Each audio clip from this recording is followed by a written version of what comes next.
Support comes from Wise, the smart way to manage the currencies you need around the globe. Fed up with losing out to hidden fees when you send money abroad with your everyday bank? Choose the smart way, Wise. You can count on the exchange rate you'd usually find on Google. No unwelcome surprises. Plus, ditch that where's my money feeling. Most transfers arrive in under 20 seconds. Join millions saving billions on hidden fees. Be smart, get Wise. Download the Wise app today. T's and C's apply. Mom, can you tell me a story? Sure. Once upon a time, a mom needed a new car. Was she brave? She was tired, mostly. But she went to Carvana.com and found a great car at a great price. No secret treasure map required. Did you have to fight a dragon? Nope, she bought it 100% online. From her bed, actually. Was it scary? Honey, it was as unscary as car buying could be. Did the car have a sunroof? It did, actually. Okay, good story. Car buying you'll want to tell stories about. Buy your car today on Carvana. Delivery fees may apply. I see you. Avatar: Fire and Ash is now streaming on Disney+. It's the film critics are calling the best Avatar yet. Yeah! Go, go, go, go! A true epic and completely jaw-dropping. This is the only pure thing in this world. Return to Pandora on Disney+. It will be an adventure for the whole family. And watch the Oscar-winning phenomenon at home. This is sick! Avatar: Fire and Ash, now streaming on Disney+. Rated PG-13. Heat up your 4th of July at the Home Depot with our wide variety of grills under $300 and make every gathering one to remember. Give your outdoor space a glow up, whatever your budget is, with savings on seasonal plants starting at $5. With the grill fired up and your backyard set to perfection, you'll be able to invite friends and family over to kick off the party. Start celebrating with low prices guaranteed at the Home Depot. Prices may vary by store. Exclusions apply. See homedepot.com/price match for details. Whatever your thing, it could be anything. Canva helps you make that thing a thing. Canva is a simple online tool thing. It's a way to design with our magic AI tool things. You can social media your thing, generate images or videos of your thing, make decks or presentations to show your thing. Whatever needs to be done for your thing, Canva can make it an even better and bigger thing. Canva, the thing that makes anything a thing. This podcast contains mature content, explicit language, suggestive situations, and partial to full frontal nudity. Listener discretion is advised. Don't let your kids listen to this.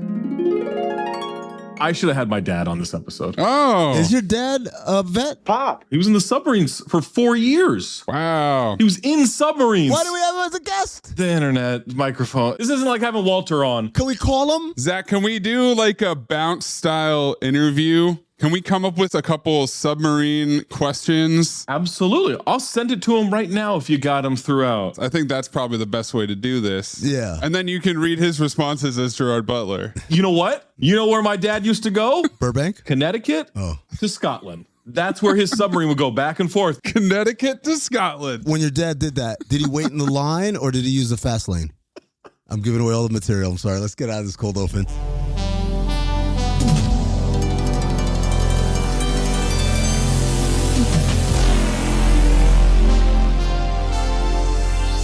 Give it a quick test of the instruments. All right, I think we're ready to go. Cinephobe ruins the movie watching experience for good. This is so bad. I would watch this every day. Buddy, I could not possibly be high enough to make this movie work. I realize that we're watching these movies in vastly different ways. Don't act like you're fucking disappointed. I am disappointed.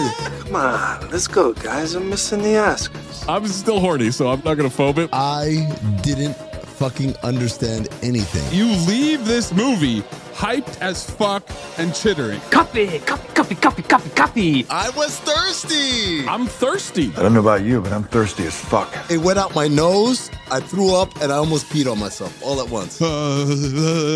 Forget about it. This is really beginning to get on my tits. Schlap yak ma beat. Rakulia. Le yaki problem. Hit the goal! Deceptive captions, to say the least. Oh my God. Captions are way off. They lied left and right. Wouldn't write horror if their life depended on it. Yeah. Don't worry, we took care of it, captions. Keep the language and show me some titties. Enough of this useless banter. $5 billion of heroin? That's nurse work. Fucking Babe Ruth of terrorism. How the fuck did you get from me having one towel to Omaha Beach? I'm not gay. I just happen to have sex with men sometimes. Well, let's take that out of context and put that in the intro. Zach, stop talking. Stop fucking talking for a second. I have a vagina. Don't disappoint me, Derek. Why the low rating, Wonder Blobber? He's been getting diddled by 2 Scoops McGee over there. Why would these guys lie, right? Why would your dad? They know too, Morbius.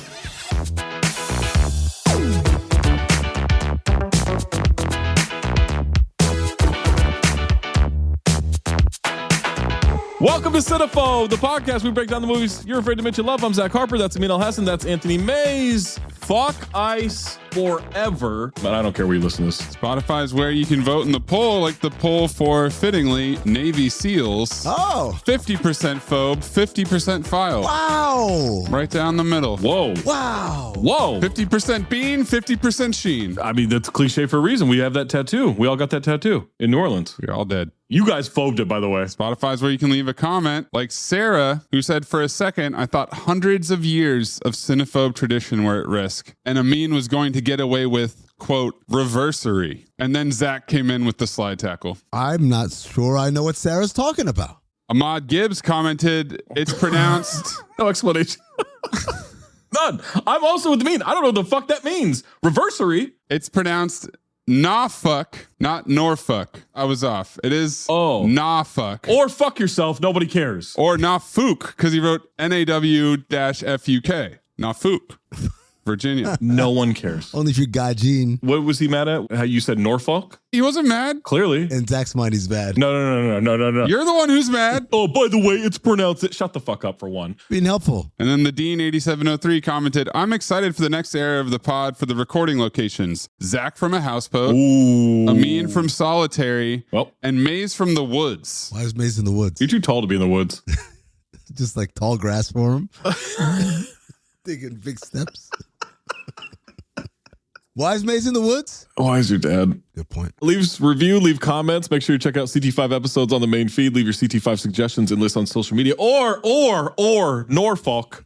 Do it in the Discord, which you get access to by subscribing to patreon.com/countthedings. Ad-free episodes, extended cold opens, rewatching live events, past, present, future. Washington events for Bar Rescue episodes for Here's the Science, a Bar Rescue podcast with myself, Amin Al-Hassan, Chelsea Reynolds, Colin Cassard. You get episodes early. You get access to discounted live show tickets and all of our extra content across the C2D network. If you have a submission, submit it. Reminder needs to be 40% or lower on the Rotten Tomatoes audience or critic score. We started this new century with crossover for episode 300. We've been sticking to Pluto TV as a lazy river. Got through some episodes, and then Pluto TV watched us leave our undercover Canadian mounted police job so we could have absolutely zero jurisdiction in a Los Angeles prison that doubles as a sunglass hut as we kicked our way out of prison R's, because this is a place where kickboxing comes in handy when you're fighting a man you could have killed but can't die. And it said, hey man, you guys haven't been in the cage for a while, so you should watch Drive Angry. Then Pluto TV watched us smash through the gates of hell in our Hemi. Now you say it. So we could sift our way through gratuitopos as we were assuredly going to eventually tap into the world of Amber Heard, who has a heart of gold and is an obvious caretaker when she's not catching lukewarm Steve San Antonio cheating on her, because we watched a live stream of Cincinnatus Powell murder our daughter and kidnap our granddaughter before we sent him to purgatory heaven with the God Killer and said, hey man, Amin won't shut up about this Jason Statham movie, so you should watch it. Then Pluto TV watched us get the shit beat out of us, go from unflatted to gaffed, cut off our stringy wig, get absolutely obliterated, and then have two completely different conversations than anybody was trying to have with us at any time as we tried to coerce our way into a crazy patch fuck with a nun, only to be interrupted by hummingbirds to remind us to go kill a vague man who gets off on beating prosties before we decide to become unhoused and hammered forever, and then said, hey man, Amin's been doing this Statham impression, so let's get Zach to bring back the Gerard Butler impression. And that brings us to the 2018 sea adventure, action, thriller, hunter killer. Maze's reaction. Whoa.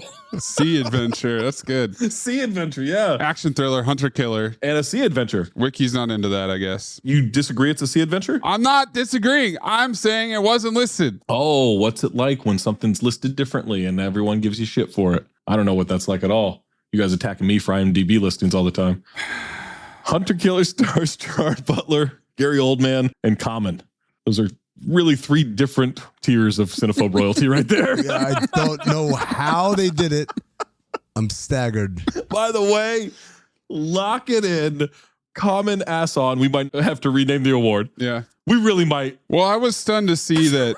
I mean, you'll get to it in a second. He has only 2 asses on for his robust catalog. That's insane. Has he only been in 2 movies? No, we'll get to that. Or all the other movies he was in, Michael being in as well? We'll get because that could be the reason why. You're asking the right questions. Gerard is now a 7-timer with Angel Has Fallen, London Has Fallen, Law Abiding Citizen, Draculia 2000, Timeline, and Movie 43 as his previous offenses. I wish I knew how to quit you. He had Geostorm, future Cinephobe in 2017, Den of Thieves, The Vanishing, and this movie in 2018, and then How to Train Your Dragon, The Hidden World, and Angel Has Fallen in 2019. Gerard Butler stars as, yeah, I think I'm the captain of a submarine. Gary is a repeat offender from Tiptoes. I wish I knew how to quit you. He had The Space Between Us, The Hitman's Bodyguard, and Darkest Hour in 2017, this movie, and Tau in 2018, and then The Laundromat in 2019, in which he plays Jürgen Mossack. Sorry? Jürgen Mossack. Mossack? Mossack. Mossack. That's a CT5 name. But Gary Oldman stars as Rolf. Yeah. I didn't know he was in it, and I saw, is that Rolf? General Rolf, yeah. He's the chairman of Joint Chiefs Staff, so I don't know if he's an admiral or a general or what the fuck he was. But. Common is now a 6-time repeat offender with Terminator Salvation, Movie 43, Smokin' Aces, Fool's Paradise, and Street Kings as previous offenses. I wish I knew how to quit you. He was in John Wick Chapter 2 in 2017. Please clip in all of the dialogue of him speaking Italian. This movie and Ocean's 8 in 2018, and then The Kitchen and The Informer in 2019. Who's his agent? I don't know, man. Common stars as Ass On Man. God, how does he keep getting work? That's a great question. And how does nobody say, hey, man, take an acting lesson? Well, it is fitting that he's ass on because he is a rear admiral. He's Rear Admiral Fisk. Fisk. Well, he's Fist in my notes. Oh, Fist that rear admiral. Just break through the ceiling. Break through. Just break through. Corey Johnson, repeat offender from Morbius. IMDb can get fucked for the order they put the cast in on this one. Insane. The Sonar guys are first. Who's Corey Johnson in this movie? Doesn't matter. Not on my thing. Never mind. Okay. There's like 3 other people that matter. Adam James from Wicked. Fuck was Adam James? Doesn't matter. Henry Goodman from The Saint. Doesn't matter. Colin Stinton from The Bourne Ultimatum. Doesn't matter. No. Carter McIntyre from 11 episodes of Undercovers. Doesn't matter. No, he's the bitch XO. Shane Taylor from Band of Brothers, which I've never seen. Doesn't matter. No, yeah. Kola Bokini, who is Isaac McAdoo on Ted Lasso. Black guy in the torpedo room. Didn't realize that until started the movie. I never knew his real name. McAdoo, the fattest defenseman in the English Premier League. I couldn't tell you one thing about soccer. I don't know. There's some guys that are in shape on Ted Lasso, and then there was McAdoo. I'm not Ian Carmel. I don't know soccer. Okay. Ian Carmel, star of whatever that show is for the World Cup. You know facts, though. I do know facts. That's right. That's? David Gyasi from Interstellar. He stars as Corn on the Cob. Michael Gibson from 1917. Doesn't matter. Taylor John Smith, repeat offender from Blacklight. I wish I knew how to quit you. Now, can you tell me anything about the movie Blacklight, Zach? Who did he play? Who's his character? He was the guy who was at the park when he's going, go. Nope. Oh, okay. But you don't know. We didn't see. And you did ask him to tell you anything about Blacklight, which he did. He stars as Belford on the USS Ark. I have no fucking idea who that is. It doesn't matter. Yeah. Cosmo Jarvis from Shogun. Yes. I saw him. This is very early in his career. I didn't see him in the movie. But also, doesn't matter. Yeah. He's the fathometer operator. Sure. He's the operator of your father meter. Linda Cardellini, repeat offender, Grandma's Boy, Dead Man on Campus, and Daddy's Home 2. I wish I knew how to quit you. She matters. Called a dead man on campus. Respectfully, so good looking. She is. She's very hot. Michael Trucco, or Trucco, repeat offender for Next and The Bye Bye Man. I wish I knew how to quit you. I believe he's a Russian. Navy SEAL. wrong. Okay. He's the wisecracking Navy SEAL with the facial hair. They all were wisecracking. With the facial hair, though. Okay. Ryan McPartlin from 388 episodes of Passions. Doesn't matter. 388? No, that matters. Doesn't matter. He's one of the Navy SEALs. Yuri Kolokolinov, repeat offender for Craven and Six Underground. I wish I knew how to quit you. No, I think he's one of the Russians. He's the Russian security guy. He's in White Lotus. Is he the one that looks like Paul Bettany? I called him Pavel Bettany. Look at this photograph. Michael Nyquist from John Wick. I called him Old Charlie Day. That's Vigo, man. He's from the Swedish girl with the dragon tattoo and Mission Impossible Ghost Protocol. He's from John Wick. He's Vigo in John Wick. Relax. There's only two Vigos. There's Vigo the Carpathian and Vigo Mortensen. That's the only two Vigos. Fuck Vigo Mortensen. Vigo Mortensen's a hack. What? I don't know if I believe that. Caroline Goodall, repeat offender from Hook and Disclosure. I wish I knew how to quit you. A woman president? That's all I got for the cast. Toby Stevens is Bill Beeman, U.S. Navy SEAL. Steeman Willie Beeman. He's from Die Another Day, where he played the main bad guy. Boo. And Black Sails. Zach, you don't remember Black Sails? Head pirate. I've never seen it. What do you mean you've never seen Black Sails? We saw part of it in The Surly Goat as you talked to the bartender. About Black Sails. Who was in it, or he knew someone who was in it? There's a guy from Black Sails who comes in. There was a regular who came in. That's right. Yeah. Also, Zane Holtz, who stars as Appletime, a.k.a. Martinelli. Alexander Diachenko, who stars as Gerald Wright. Mace, we just call back. Mace, we discovered that Jay Wright's real name is Gerald. With a J. And I said to Zach, I think he'd be more successful if he had gone with the name Gerald. Not a chance. He's the Russian president, by the way. And then Michael Gore, who I called Hugo from Succession, he's the defense minister. This movie was directed by Donovan Marsh. He directed Spud and Spud 2, The Madness Continues. He's South African. Oh. So are Spud and Spud 2. He also made a movie called Avenged. Urs? Nope. Oh. Duh. We have 4 writing credits on this movie. George Wallace, not that George Wallace, and Don Keith wrote the novel Firing Point. Don Quixote. Arnie Schmidt, who wrote Chain Reaction. Schmidt's Creek. And Jamie Moss, repeat offender for Street Kings. I wish I knew how to quit you. Yeah, Arnie Schmidt also was the assistant director on Red Dawn and some other movies and produced Next. He doesn't write very much, but he's getting around. Synopsis for Hunter Killer. An untested American submarine captain teams with U.S. Navy SEALs to rescue the Russian president who has been kidnapped by a rogue general. Sure. Tagline, courage runs deep. Get it? Because it's a submarine. Alternate tagline, start a battle to stop a war. Oh. That's good. Yeah. Oh. That's very good. You don't like that? Amin? No, it's just all right. Yeah, it's good. All right? Yeah, it's okay. It's borderline a CT5 tagline. No, it's not. It's not even close. Absolutely. Make it one then, you coward. Not even close. Borderline is not a CT5 tagline. Yeah, there's no border. So then it's not. Yeah. It either is or it isn't. No, it's borderline. It almost made it. No. No, because there's this thing called outside looking in, which that's the borderline, is the 2. No, it's borderline to that. Borderline to the borderline. So it's on the cutting room floor with everything else, so it's not. That almost makes it. That makes it borderline. Zach, just to give you some perspective, your last OLI on the right side of the borderline is reality just changed sides. Right. There's a massive gap. This is almost as good as that. There's a Grand Canyon. Hell no. No, it's not. Almost as good as that. No, no way. What's the other OLI I've got? God made him.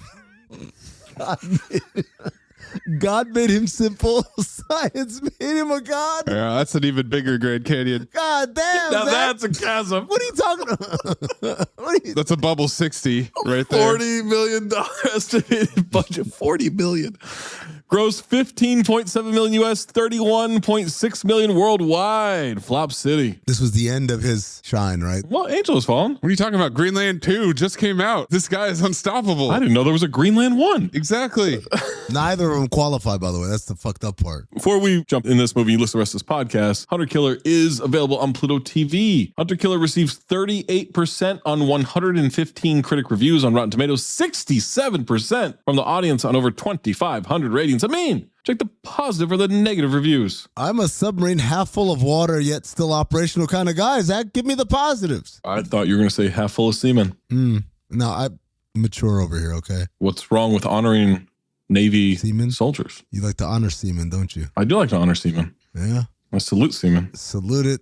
You put your face What? right up to them and say, Why would no, no, I'm not a close talker. you can't get any semen on it then. If anything, I'd have my back to him.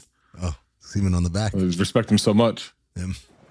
Hey, John, That's weird. That glass looks half full to me.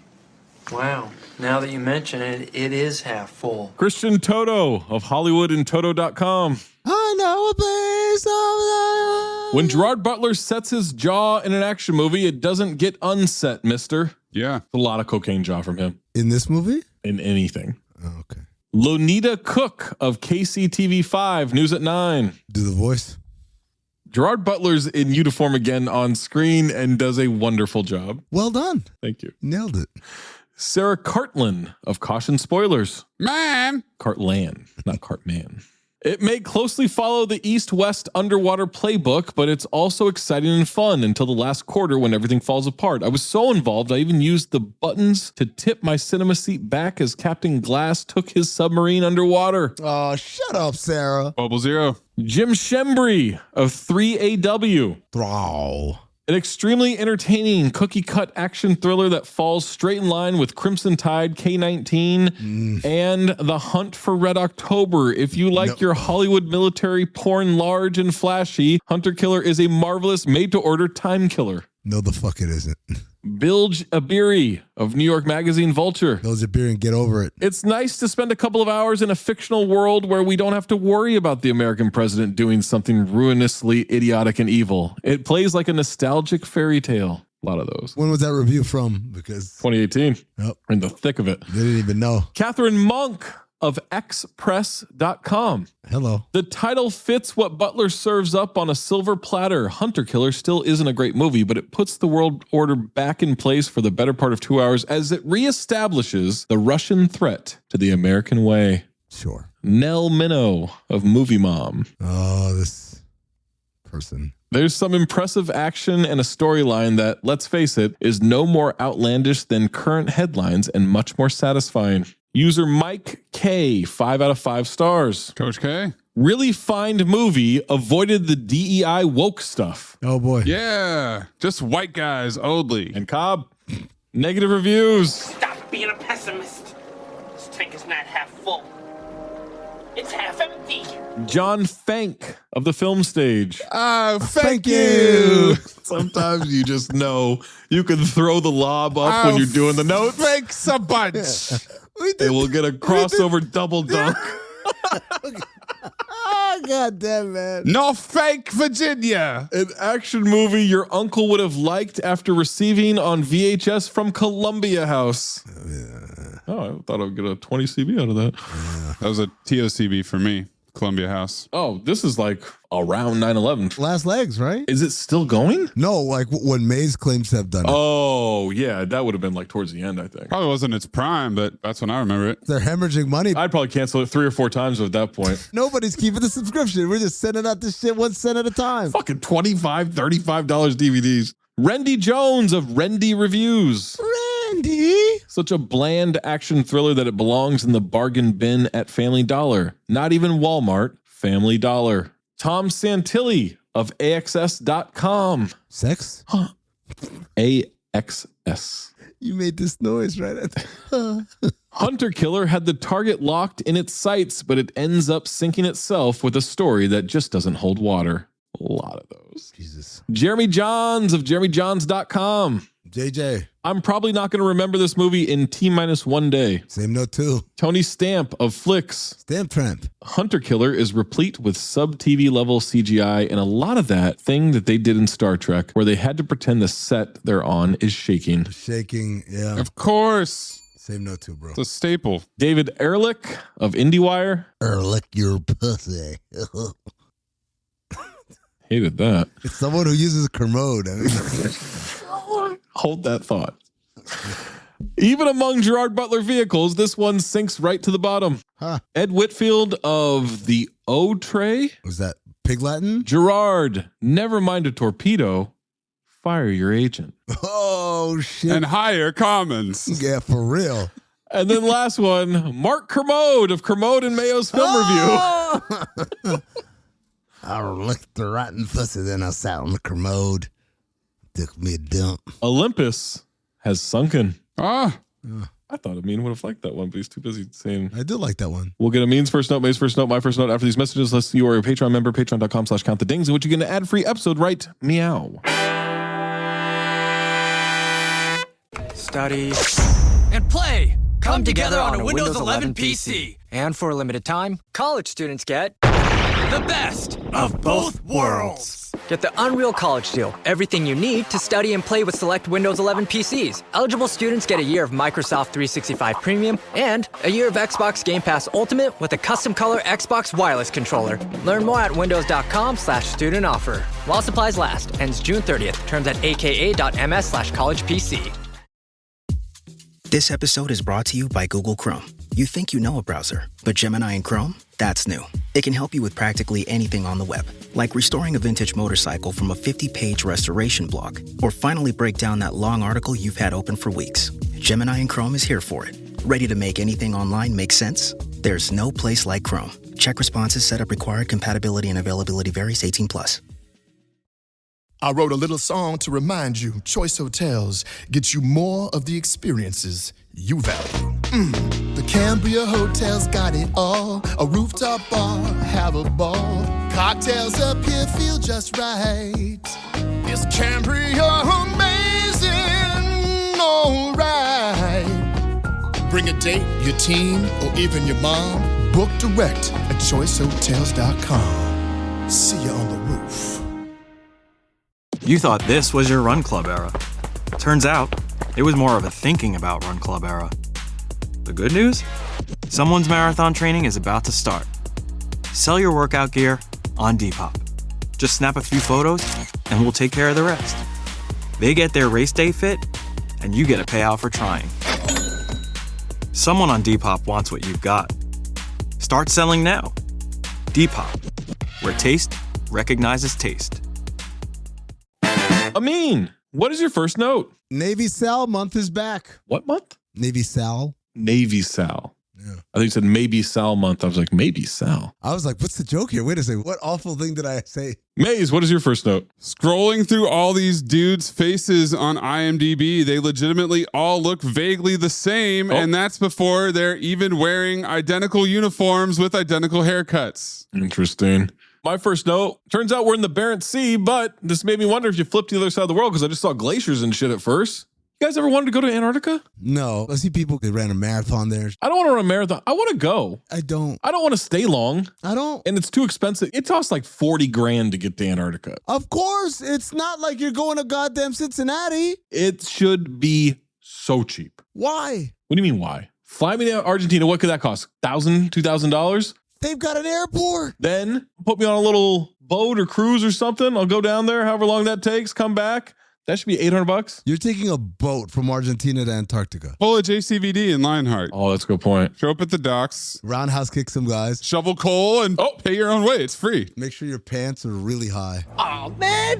When you were telling the story last night, you had so much detail. The detail was so rich. It was rich detail. Go into incredibly descriptive details of the story so we all know. Oh, yes. Now it's time for the scenes. Here's what happened. Bow. There's a submarine beneath the ocean, and it looks so real. Below this glacier, we see a dong. No, wait, it's a submarine. Oh. Looked like a dong, though, at first. It is the Russian Federation ship Konik, Akula class. Akulia, 2000. This is unhelpful exposition. What the fuck does Akula class mean? It's a class of ship, the Akula class. We didn't need that unnecessary exposition. No, this is jargon. I see where this is going. God. This is important stuff for people who know stuff about subs. Yes. Like Zach's dad. Yes. But not Zach. First question for your dad. Okay. I texted him, said, might have some submarine questions for you. He said, fire away. Fire away. When you were ready. Ask him, does he know about Russian subs? What is an Akula class? Akulia. It's being followed by the USS Tampa Bay, which is an LA class hunter killer. In case you were wondering, they wrote it. What makes it an LA class? Ask what an LA class is as well. Oh my God. All right, hold on. It can't be 100 questions. Just have him on the phone, man. That's going to take longer. He's just talking on the phone. He's going to start talking about Georgia football. Trust me. And by being followed, I mean JCVD at the tomato factory. How do they not see them right behind? They said 400 yards, not a fucking chance. Fuck sonar, rear view mirrors would see them. Well, no, I don't think they're rear view mirrors. whatever detection system you have. It's right there. It's like a Ninja Turtle in a goddamn trench coat. We remain undetected. Right up Ivan's ass, and he doesn't even know it. All of a sudden, there's an explosion on the Koenig, and it hurts their ears. Lots of screams. There's a torpedo in the water. Evasive action. But the torpedo is coming from above. Above? There's an explosion of jargon, guys. Chatter. Oh, jargon and chatter. Horsemen. The torpedo hits them. Fade to black. Cold open over. Cut to the Pentagon. Oh, fuck, Common. Common's in charge. We're losing. He immediately wins ass on with awfully close to Russian waters. Tampa was playing cat and mouse with the Russian sub for weeks. Let's just hope that's all it is. But they're 2 hours late for their check-in. It gets serious. What other conversation we're going to cut? Oh, we cut it. Okay. Cut to an office. Emergency being plopped into a cup of water. Is that 20 CB? Oh, this scene was so short. Horseman. Absolutely. Because I go to a new paragraph whenever there's a new scene. Yeah. I got at least 20 to 30 of those that are 2 or 3 lines only. It's so insane. 3 suits arguing about a land grab. The Russian president is posturing, and Gary Oldman is staring out at the Washington Monument. And what next? Europe? We can't afford another Cold War, neither can they. Is it true to say that we are witnessing the most aggressive military buildup in Russian history? It's not a time to pussy around. Here comes Common. Also a horseman that I didn't discover until later. They don't have phones. Everything is walking into an office to give information. There's a lot of walk and talks position. That's filmmaking, Zach. Filmmaking? That's filmmaking. Hit the button. And they do have phones. They got big, we giant, chunky red phones. Big fucking bat phones to talk to Commissioner Gordon. They go out and have a public meeting in a rotunda. What's happening? So the camera can swirl around them. Do I know this little about military? Maybe. I don't know. Maybe I just don't know enough about the military. Because there's so much shit, I'm like, there's no way this is real. It can't be. This has to be. Hey, Common, how do you think this goes? The Tampa's gone missing, and Oldman says, classified systems on that boat. And Common reminds him, and 110 men, sir. Oh, yeah. Human lives. That old thing. Yeah, for sure. They're going to send a hunter killer. Into the region, the USS Arkansas, but they just lost their skipper. Hello, Exposition. I assigned her a new one. Never been a captain before, but he's in the region.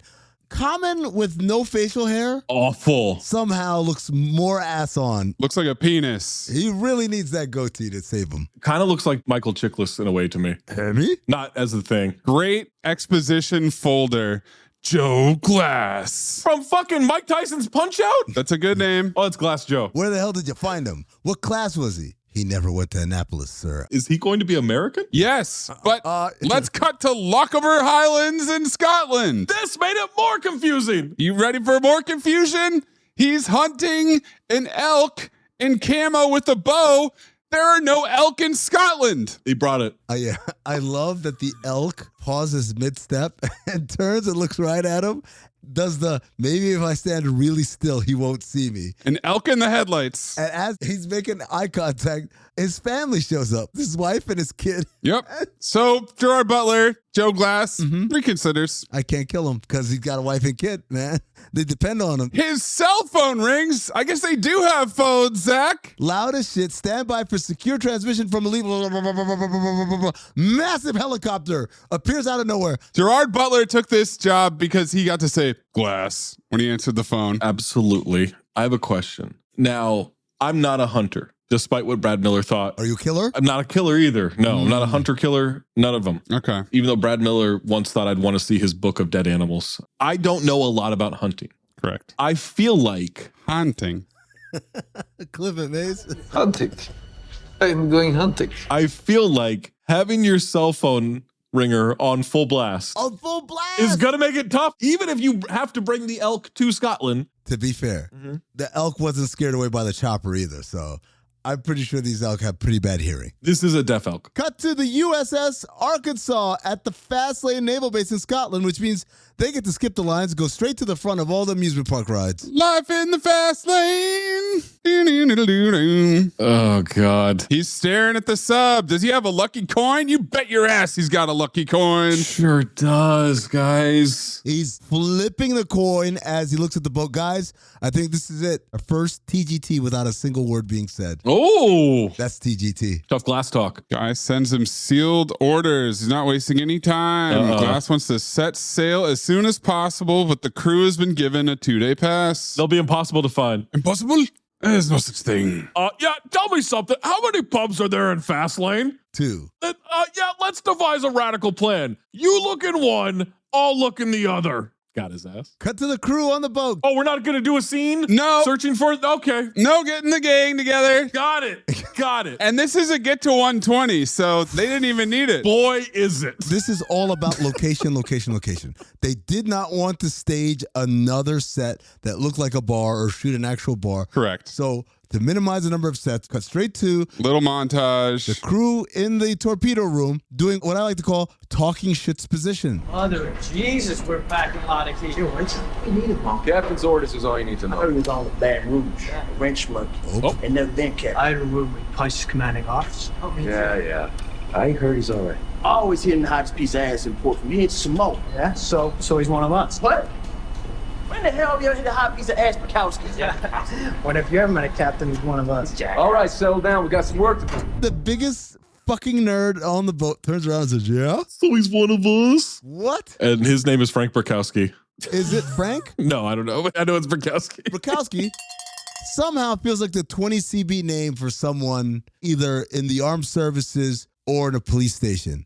Like, Manetti. Yeah. Come on, Cap. You can't give it to him. This is when I noticed that it was McAdoo from Ted Lasso. He says, Mother of Jesus, we're packing a lot of heat. Not a single torpedo was fired in this movie. Spoiler alert. Not by them. By this hunter killer. I asked my dad. Okay, here we go. Do you know about Russian submarines? Like the different classes of subs. He said, I used to, but not really anymore. The one thing I do know is that they are not as sophisticated as ours. That's right. They were always more noisy than ours. We used to slip past them undetected going in and out of the Straits of Gibraltar. There was always a Russian wolf pack hanging out trying to get sound signatures and basically trying to harass us. Wolf pack. Okay. Wow. Well, I guess that explains how you can hide right behind it. Like JCVD in a tomato factory and not be seen. Their diesel subs were a joke. Their nukes were always trying to catch up with us technology-wise. That's good context. I appreciate that. Butler's doing his walkthrough of the ship with a flashlight. Because you have to. He opens the door. Guys are playing video games and cards. Nobody salutes him. Or do I have this wrong? Elk in the headlights once again.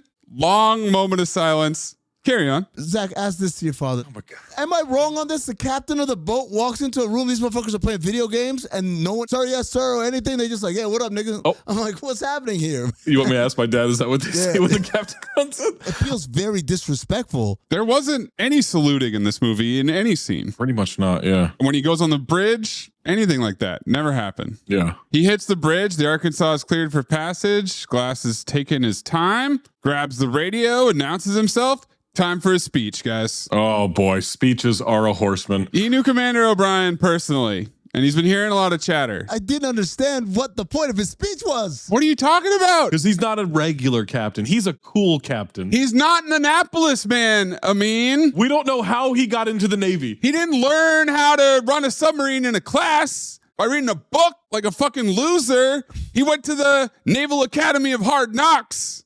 All right, and that's a horseman. Yeah, I think I've worked your jobs. Man to sonar, clean torpedo tubes. If you think I know you better than your previous officers, you're right. I've been underwater all my life. I missed 5 elections, 7 Super Bowls, my sister's wedding, and my father's death. This is all I know down here. I am you. If you think that means I'm running anything other than the tightest ship you've ever seen, you're dead wrong. He reveals confidential top secret info over the PA. Very willingly. Yeah. Do I have this wrong? Usually most of the guys don't know what the fuck the mission is. We just know we're going to go here. Your order is to do this. Got it. But again, he's a cool captain. He's not a regular captain. This is him turning the chair backwards? Yes. Let me rap with you guys. It's not an idle training exercise. Their brothers on the Tampa are missing in Russian waters. Possibly sunk. Everyone looks concerned. You all know someone on that sub. We're going to find him. So follow orders. I expect nothing short of your best. I like that he says, I could do some of your jobs better than you, but I won't. I was like, what are you, a basketball blogger? Just like any good manager, his job is not to do their jobs better. Their jobs are his responsibility. He's a people person. What? He's Joe Mazzulla. Okay, there you go. That makes sense. Cut to the Pentagon. Cut to the Pentagon is the horseman. Linda Cardellini tells Rear Admiral Fist She's briefing the president under an hour, and the Navy boys aren't sharing information. Jurisdiction nonsense. I work for the chairman of the Joint Chiefs of the NSA. Or are we on a first name basis? She's wearing a name tag from her kid's school. Comedy, I guess. Is it? A USS picked up 2 explosions. He's walk and talks positioning all over the place. In a room. I drew the route. It's scribbles. Common asks what Russian counterpart said. That's classified. Now who's not sharing? Got her ass? The explosions were 2 minutes apart. Timestamps 904, 906. Common thinks he's done something as a horseman. Now we know that the Russian president was headed to the Kola Peninsula and left before the explosion. I don't like coincidences. But don't worry, guys. Common did something. He put a sub in the water. We'll have answers soon. She calls him to a private area. You're about 2 stars from clearance for what I'm about to tell you. Tough girl talk? Mm-hmm. I've been trying to get the NSA to authorize an op, but they've been dragging their feet, and now everything is moving way too fast. If this was an act of aggression, we need to know what Zakharine is doing there. Zakharine Harbor. If you want to fly a drone into Russian airspace, the Air Force will be happy to, and she walks away. She asks Common for someone to go off book for the next 48 hours. He's too dumb to understand what that means. And asks for follow-up explicit exposition. You want me to send a team into Russia? Hello, exposition. This literally is him, her, and the NSA. Yes, that's what I want, Common. Rear Admiral Fist, send a team. Common, you dumb fuck, is a horseman. Cut to the Vedat Desert in Tajikistan. What? Guns blazing in a training site. Oh shit, Navy SEALs month is back. Yeah. Navy SEALs. These guys are a wee bit more trained than Bean and Sheen. Yes. Just a smidge. For sure. I did notice. I'm not adjusting for inflation. You know, No. This is about 30 years later, but this is simply how do you stand versus how do they stand. But Bean and Sheen are definitely watching this movie. Oh, well, you know, they couldn't have been SEALs in our era. They didn't know. Different physicality level. That's right. The paint was way more crowded. And also, none of them had a writer in their contract that had a personal trainer who provided blow on set and women. They clear the room. Martinelli has 30 seconds to get to a cover spot. He doesn't get there in time. Congratulations, Martinelli. You just got the whole fucking team killed. Rookie hazing. Classic TGT. Sergeant TGT. Back at base, Beeman is still picking on Martinelli. Bag 'em, rack 'em, and stack 'em, Martinelli and Mayes. A new horseman has entered. Old cliches because Stephen Billy Beeman, he's full of them. All right, so we're going to get some kind of talk between these Navy SEALs, right? We're going to exposition about the commander and why he's so pissed off all the time. He's constantly shit-talking. Guy walks up with the classified folder. Stephen Willie Beeman says, I'm closing on a house off of Eastlake Park. I don't suppose that's the paperwork you got in your hand. TGT banter. Looks like we're going ugly. How can you tell? Just look at Beeman. Son of a bitch is amused. Cobra formula. Martinelli is definitely dumb old Martinelli. Absolutely. Apple time, apple time. Back to the sub. Crew's ready to go. Cobb's trying to give Butler his coin. The fuck is this coin business about? Is this John Wick? If you're on the boat, you get a coin. Does your dad have a coin? Ask your dad how many submarine coins he has. At some point, he's like, I'm not going to buy anybody a drink. I said, can they cash these coins in? That was a joke. Oh, okay. I didn't know. Yeah. I don't understand what's happening. Cobb, who I thought was his name, but might be his title. COB, close of business. Gives him his own USS Arkansas coin and a handshake, but he can't take it. He's only got space in his pocket for one coin. So he takes out his Wichita coin. We're going to find out exactly what that means, right? The Wichita and everything. We're going to get a detailed story. Like a flashback or something like that? This movie's 2 hours, so we have plenty of time to... Well, Zach, it was his first boat. Hello, exposition. Some kind of disaster happened. Some shit, I don't know. Oh. Was it as bad as they say? Probably worse. How can you say that? I don't know what they say, but it was probably worse. Probably worse. What if they said nothing but rapes? Slow down. Slow down. Slow down. Slow down. Probably worse? Worse than that. It's like when Zach got outraged at wars were started for less. I promise you they weren't. Jackie Brave. We never hear about the Wichita again for the rest of the movie. That's it. Now he's standing triumphantly on top of the submarine. Totally real. Yeah, we're at sail in the middle of the actual ocean, and that's not CGI or green screen or anything like that. 100% how it looks in real life. He comes down, they secure the hatch, the captain's in control, submerge the ship, dramatic music as they dive, and everybody does the smooth criminal. Same note too, bro. Menage it. What's the Navy version of birds in the air? Ducks in the water? No, fish in the water. Fish in the water? Yeah. Why would we fish in the water? Because the ducks stay on the top. Submarine goes under. Sometimes they dive down. Not that deep. Seems like a question for your dad. Yeah, exactly. I don't know why you're asking us. Why wouldn't you ask your dad? I'm still waiting to hear back on coins. I said, do sailors get coins when they go on submarines? We didn't and have never heard of such. When you qualify on the sub you're on, you get a pair of dolphins to pin on your uniform, kind of like Air Wings. Now, I've seen his dolphins pin before. I've seen my dad's dolphins. So the coin shit is bullshit, is what you're telling me. Maybe it's a newer thing. I don't know. Wow. Again, this was 50 years ago. Yeah. 60 years ago. Anyone with a pair of dolphins is in the top 3% of the Navy, according to my dad. There you go. Chopper is at the Polyarny Naval Base in Russia. This is the Russian president. And we've got Dmitry, the Russian admiral, opening the door for a Benz G-Wagon. Welcome to polyamory, Mr. President. Let's have sex with my wife. Polyarny. Has Washington made contact? They have. I thought it best to wait for you to arrive. Let them wait. TGT from the president. Let the boy wait. Zero Russian accent from the Russian president. Well, I mean, they all speak English. Yeah, they did the thing where the Russians are speaking English. But no accent. Only like 3 Russians in this movie have an accent. Everyone else is American fucking accent. Consistency is not a horseman. They would speak English to each other around Americans. Now look at the Americans. They clearly understand what's being said. Lazy writing. We got to break down the script writing. The scene is over. Cut to the SEALs on a plane. And I decided I gave them a name, the classic TGT crew, because everything they do, everything they say is classic TGT. Tags and personal effects. Everyone throws their dog tags and shit into his bucket. Martinelli pulls out a picture of this hot chick. Oh, Nadine? Yeah. Willie Beeman says, "You got a beautiful sister, Martinelli. She's spoken for. She's not my sister, sir." Doesn't matter where Beeman's from. Got his ass. Banter. Call back from Find Out He's from Birmingham. Like Nadine, I really hope we'd see her at some point in this movie. We don't. Yeah, so now we're going to get this long explanation of who this girl is, why she's so important. No. Oh, we cut to Russian waters? Cut to the Pepsi Cola Peninsula. Their slogan is, if it doesn't suck, we don't do it. Well, you don't have to tell me. That's the Navy SEALs tagline. They believe they're right on top where the explosions happen. Might not be the first ones here. They deploy the C-scan. They send it about 1,000 feet, and they're picking up something. Little water drone. Lots of speculation. Find the Tampa. There's corpses floating in the water, and that's a big fucking hole. Including one guy who looks like he's trying out for the ninjas on Ninja Island or whatever in American Ninja 2. I'm not a coroner. I'm not a doctor. I feel like these bodies at this point would look different than, hey, jump into this little pool right here. We have to film you like you're dead. You're thinking about the submersible that got imploded. Yeah. Would there be bloating or eyes bugging out? Or obliterated. Would they implode or whatever? Right, yes. The pressure. Meh. They don't float to the top. You guys remember this? I was looking for AI reenactment of what happened to that submersible, and then I finally found it. Legitimately, they didn't feel a thing. It was just, that was it. Yeah.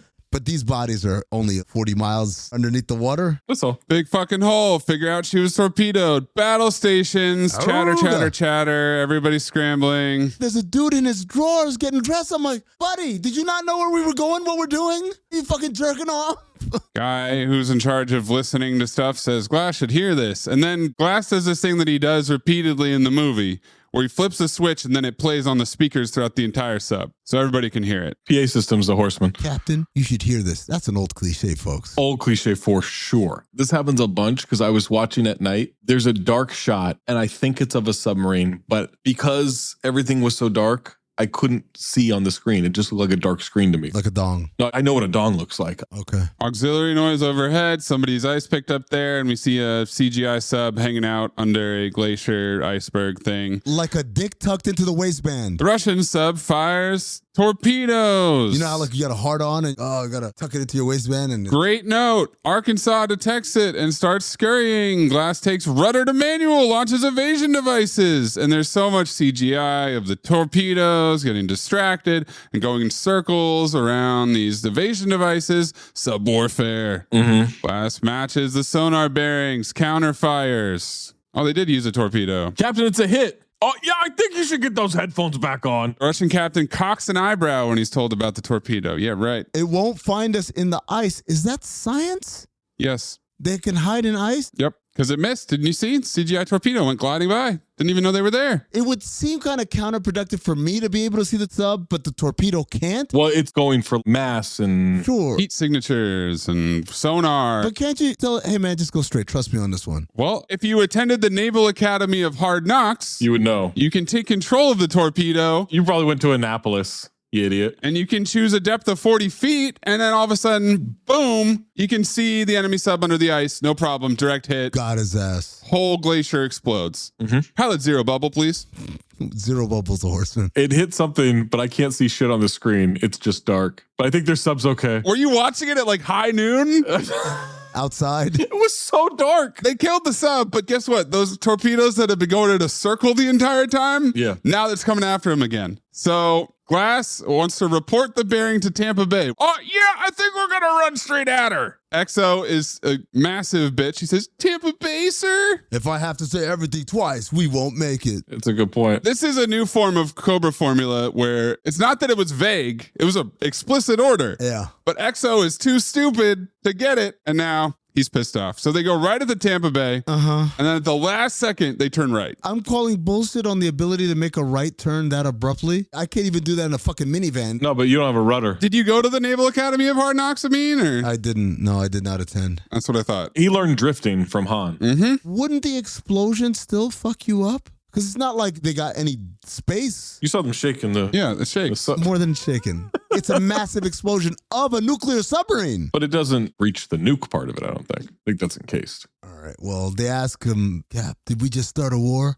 No, but I think we might have sailed into this one. TGT. They still hear banging over the... Back to Russia. Oh, okay. Polyamory Command Center. No. Tell the Russian president that the Americans sunk their boat. So now he wants to speak to the American president. With zero accent. What the hell are the Americans doing? Yeah. This doesn't bother anybody else. Now, Zach, we spend another few minutes here at the Polyamory Command Center. We're going right to the Pentagon. Oh, okay. Rear Admiral Fist reads a message from the Arkansas, rushes out into the rain to salute Oldman's car. What's happening? Sir, why don't they use phones? We've got a shootout under the ice. I got a Rear Admiral without enough sense to get out of the rain. 3 subs down, 2 Russian, 1 American. No response yet. Oldman wants to move the closest carrier battle group into position. He also tells him everything that the NSA chick told him confidentially. He is blabbing about everything out in the open. Zero respect. Special operators en route to learn intentions. And then horrendous writing as Oldman says, I don't need to explain to a war hero such as yourself. And then he explains,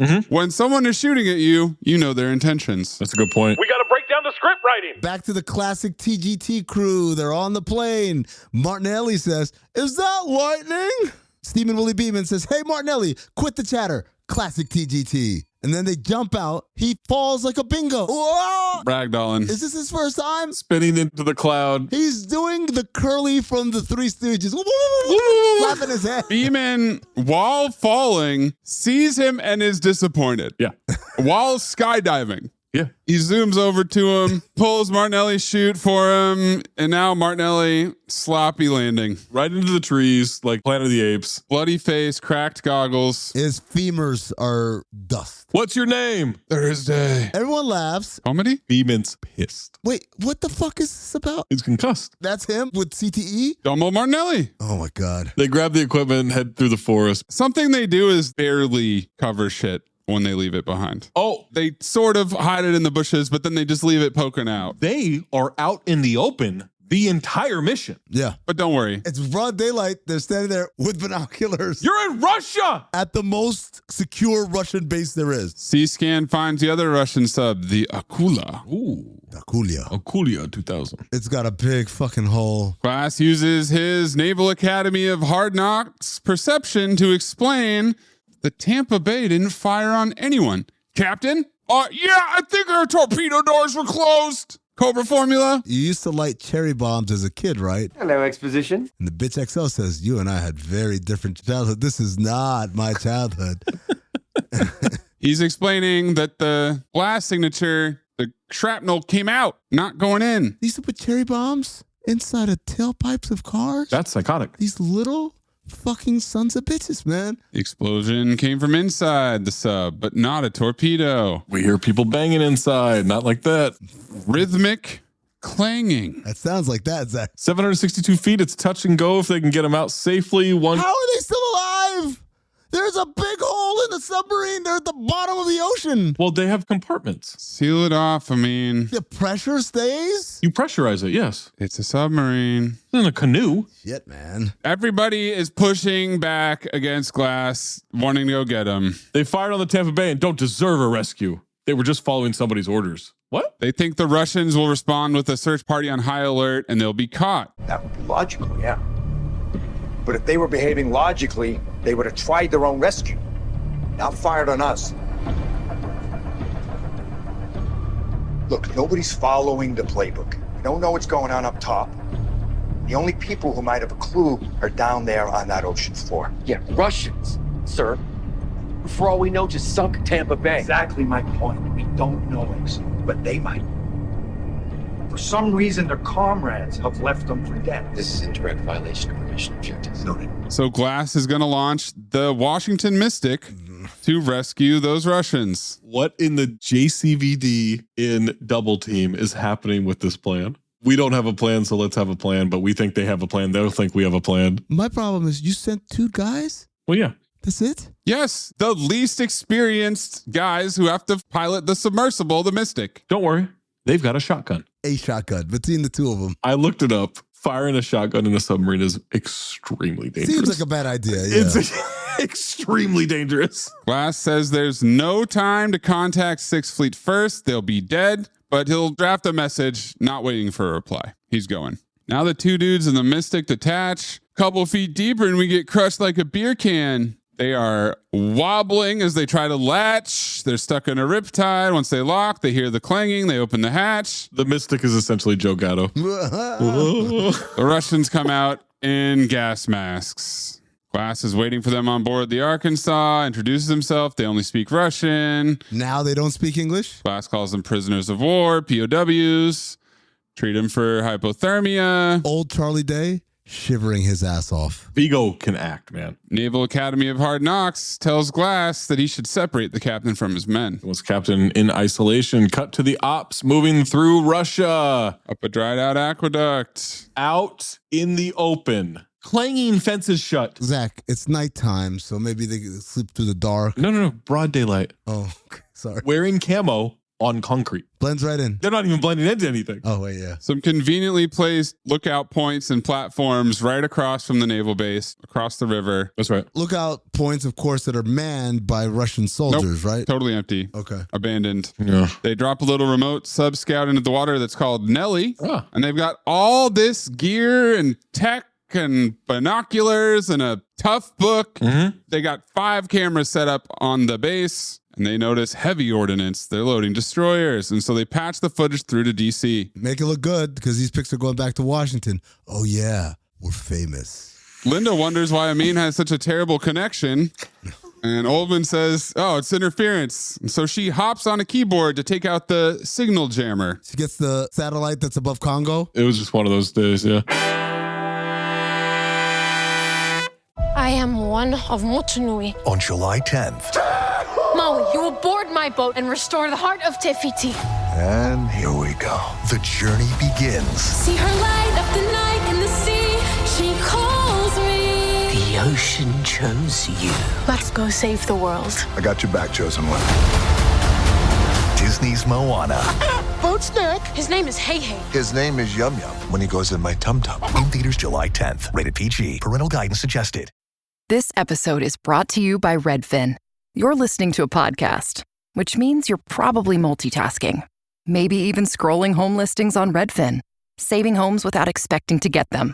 But Redfin isn't just built for endless browsing. It's built to help you find and own a home. With agents who close twice as many deals, when you find the one, you've got a real shot at getting it. Get started at redfin.com. Own the dream. Chronic migraine is 15 or more headache days a month, each lasting 4 hours or more. Botox, onabotulinum toxin A, prevents headaches in adults with chronic migraine before they start. It's not for those with 14 or fewer headache days a month. It prevents on average 8 to 9 headache days a month versus 6 to 7 for placebo. Prescription Botox is injected by your doctor. Effects of Botox may spread hours to weeks after injection, causing serious symptoms. Alert your doctor right away, as difficulty swallowing, speaking, breathing, eye problems, or muscle weakness can be signs of a life-threatening condition. Patients with these conditions before injection are at highest risk. Side effects may include allergic reactions, neck and injection site pain, fatigue, and headache. Allergic reactions can include rash, welts, asthma symptoms, and dizziness. Don't receive Botox if there's a skin infection. Tell your doctor your medical history, muscle or nerve conditions, including ALS, Lou Gehrig's disease, myasthenia gravis, or Lambert-Eaton syndrome, and medications, including botulinum toxins, as these may increase the risk of serious side effects. Why wait? Ask your doctor, visit BotoxChronicMigraine.com, or call 1-800-44-BOTOX to learn more. I sold my car in Carvana last night. Well, that's cool. No, you don't understand. It went perfectly. Real offer, down to the penny. They're picking it up tomorrow. Nothing went wrong. So, what's the problem? That is the problem. Nothing in my life goes as smoothly. I'm waiting for the catch. Maybe there's no catch. That's exactly what a catch would want me to think. Wow, you need to relax. I need to knock on wood. Do we have wood? Is this table wood?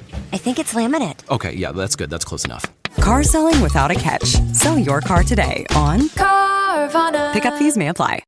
Meanwhile, President Zakharin can't use a landline phone, can't use a cell phone. All channels are blocked. He can't reach Washington or Moscow. And finally, at this point, he's a little suspicious. It's not his decision to make. Must inform the ministers, the parliament, the generals. Durov says, I've spoken to them and I told them you're indisposed and they might care. President goes to walk out. The guards pull guns on him and shoot one of his bodyguards in the stomach.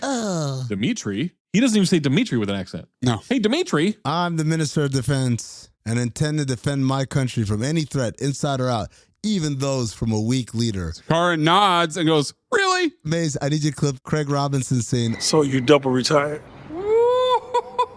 Really? And then he cocks back and tries to swing on Dmitry. Golden dumpster. It's the worst punch ever. I said, you're not beating allegations with that kind of punch, guy. The Black Beret main henchman guy wraps him up. Oh, fake Putin? The guy who looks like Putin? I called him Russian John Skipper. The guy who looks like Putin does a hold me back type situation. I mean, it was going to be a terrible punch anyways. Yeah. But I love the idea that he's shot his security guy, room full of guns. And the president's idea is, I'm going to punch this guy in the face. That's going to solve my problem. To be fair, that's some Russian-ass logic right there. You know what? Fuck it. We're fighting. So first we got the really, and then when it doesn't work, he goes, shit.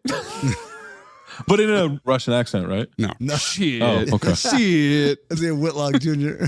Nobody else in the scene has a Russian accent, right? Except for Durov and the fucking bodyguard and two other guards. Just him. How does this not bother you guys? It bothers me that he speaks English at all. It was lazy as shit the entire time. I'm not going to be bothered every scene. Either no one has an accent or everyone has an accent. This is nonsense. Or no one speaks English. Consistency is not a horseman. You'll be executed for this. By the time anyone finds out, the nation will be at war and everything else will be forgotten. Oh my God, did Trump get his strategy from this movie? He even notices they have the president hostage. He wants audio of what's happening. They dump the shot bodyguard into the water. The Pentagon sees it. All the president's guys are shot into the water and they move him back into the building. Clip common.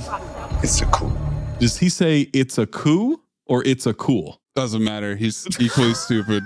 This is him saying, I don't understand what you mean. Do you need me to send a team? No, this is him saying, hey, I'm from Indiana. Yeah.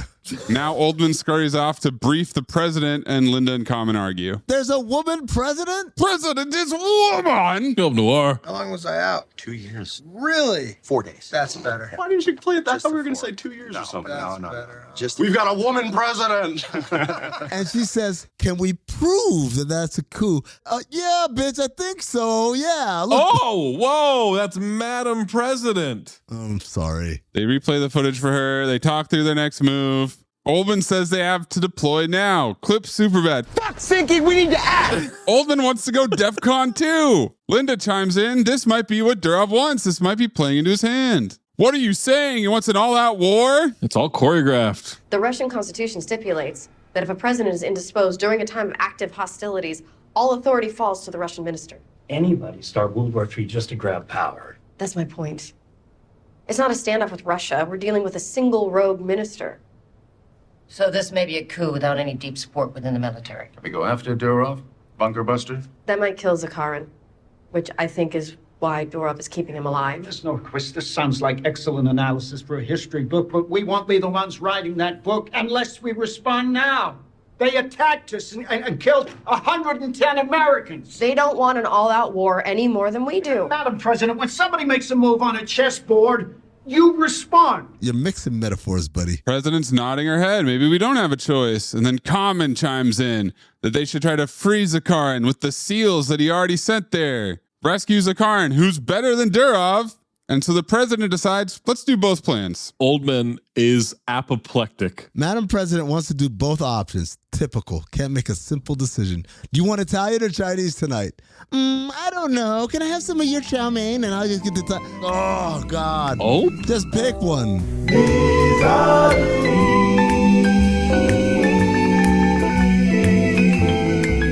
What? What's happening? What? I just said you can't make a decision. Oddly specific thing about Italian and Chinese food. Just an example. Relatable example. The drums escalate to try to raise the intensity. This whole time, anytime Cardellini says something or someone else says something, Common is staring at Cardellini. Is he flirting with her or he doesn't know what he's doing? No. Look at this photograph. Same note too. Same note too. Back on the Arkansas, Glass briefs the crew that they're going to Polyarny. Briefs the crew on everything. This can't be how the Navy works. I'm sorry. He turned his chair back around. Hey, let me rap with you guys on The guy looks up and says, the Murmansk Fjord? Of course, Murmansk. Heavily defended by destroyers, half the Russian fleet. Tactical redundancy, extraction mission. Spouts prep jargon. Exo tells Glass the field is mined, covered in sensors and sonar fields. They need a local navigator. If only they had a guy that was a Russian captain of a submarine maybe in their possession now. Let's go see him. They crossed paths before. He was on the Baton Rouge when we brushed past you off Greenland. Read your file, Captain. I know you speak English. Fuck you. Fuck you. Okay, very good. Now we're talking. Golden dumpster. Tactical redundancy about how his sub went down. Sabotage. Why do you show this to me? I did not cooperate with enemy. I'm no traitor. Glass calls Durov a traitor. You know, we're not so different, you and I. Old cliches. He dips into his old cliche bag to convince him to help rescue Zakarin. You know, we're no different, you and I. But then again, you've always needed me, haven't you, Mr. Powers? Remember when I told you we're not so different, you and I? We're not so different, you and I. See, I did say that. Very clever. We've been down here our whole careers, toe to toe. We're not enemies, we're brothers. Who else understands what it is we go through? The isolation, the fear, riding for months inside a bomb, scraping at the bottom of the ocean. It's what we are. It's what we do. So you know what it took for me to get you out of that sub. I risked my men. I risked my ship. I used to court-martial. I risked my date with a hot piece of ass in Samoa. Because it was the right thing to do.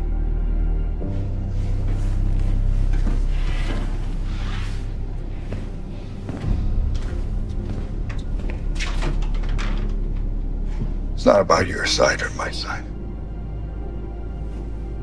This is about our future. Meanwhile, the classic TGT gang is holed up while John Skipper searches for them. Durov says to find them because they found the NSA transmission. They're going everywhere. They take cover and hide, but Black Beret Putin checks out their location personally. The floors are see-through. Yeah. But it's nighttime. He looks up, he can't see them. So he shoots wildly. Yeah. And he gets Dumbo Martinelli through the leg. Who starts breathing hard like Seth Rogen. But Martinelli eats it. Oh, yeah. Remember Marty McFly in Back to the Future 2, where he's in Strickland's office and he's trying to get the almanac because it's on the desk. Strickland's sitting in the chair and he leans back and he's like, oh, that's exactly what happened. Except this guy got shot. Black Beret Putin is satisfied by this, leaves the area. Now they're cleaning up Martinelli. Missed the bone, but he's not running a marathon anytime soon. TGT, the classic TGT crew. Good news and bad news. On the plus side, they don't have to hike to Norway. U.S. is sending a sub to ride out. There's a catch. Grab the Russian president, take him with them. Ah, shit. Say it again. Zakarin, I thought we hated that guy. I guess things changed. God damn it, man. If they don't pull this off, things could get ugly. Ugly. Real ugly. This dude says this all the fucking time. Yeah, this is Navy SEAL talk. Is it? Ugly means World War III. Okay. Truco says, fuck it. Rather kick ass and freeze my nuts off. SEALs! If it doesn't suck, we don't do it! What? Back to the sub. They're outside the fjord and prepared to enter. How's the crew? They wouldn't say it, sir, but I've been with these men a long time. Okay, he's going to say, we're all ready. He said, they're terrified. I said, what?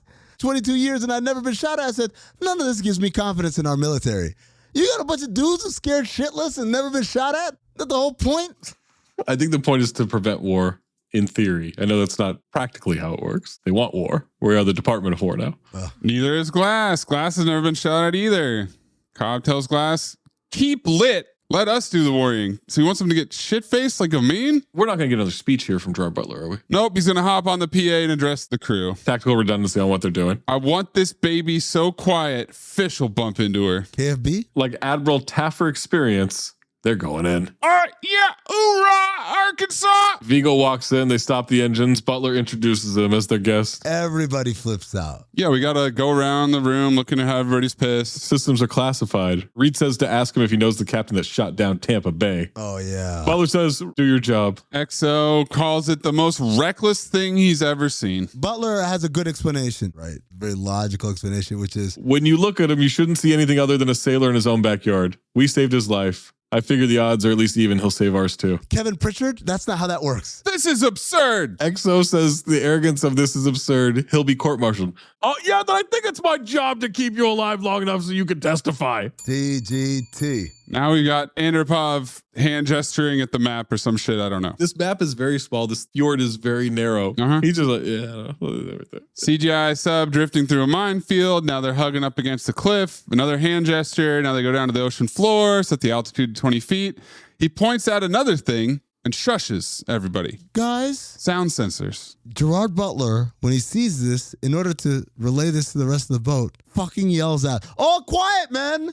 Not a breath. He says, set condition ultra quiet. Is that official? Please ask your dad. Is set condition ultra quiet the official jargon of a submarine? You're telling me in this massive metal tube that has nukes on it and all sorts of shit. Nukes? Nuclear. Going through the water with a massive propeller that's blowing bubbles. Well, it's bubble zero. I mean, don't be stupid. You're telling me any of these guys says something on the ship and the sensors can pick that up? Yeah. Yes. Bullshit. The propellers the whole time. I can hear the submarine. I'm not even in the water. I can hear that shit. Sounds like a goddamn fish tank. CGI sub is drifting. Everyone's being very still. And then a torpedo starts rattling. So they tighten a bolt. It sounded like it had bubble guts. I'm like, what's wrong with the torpedo?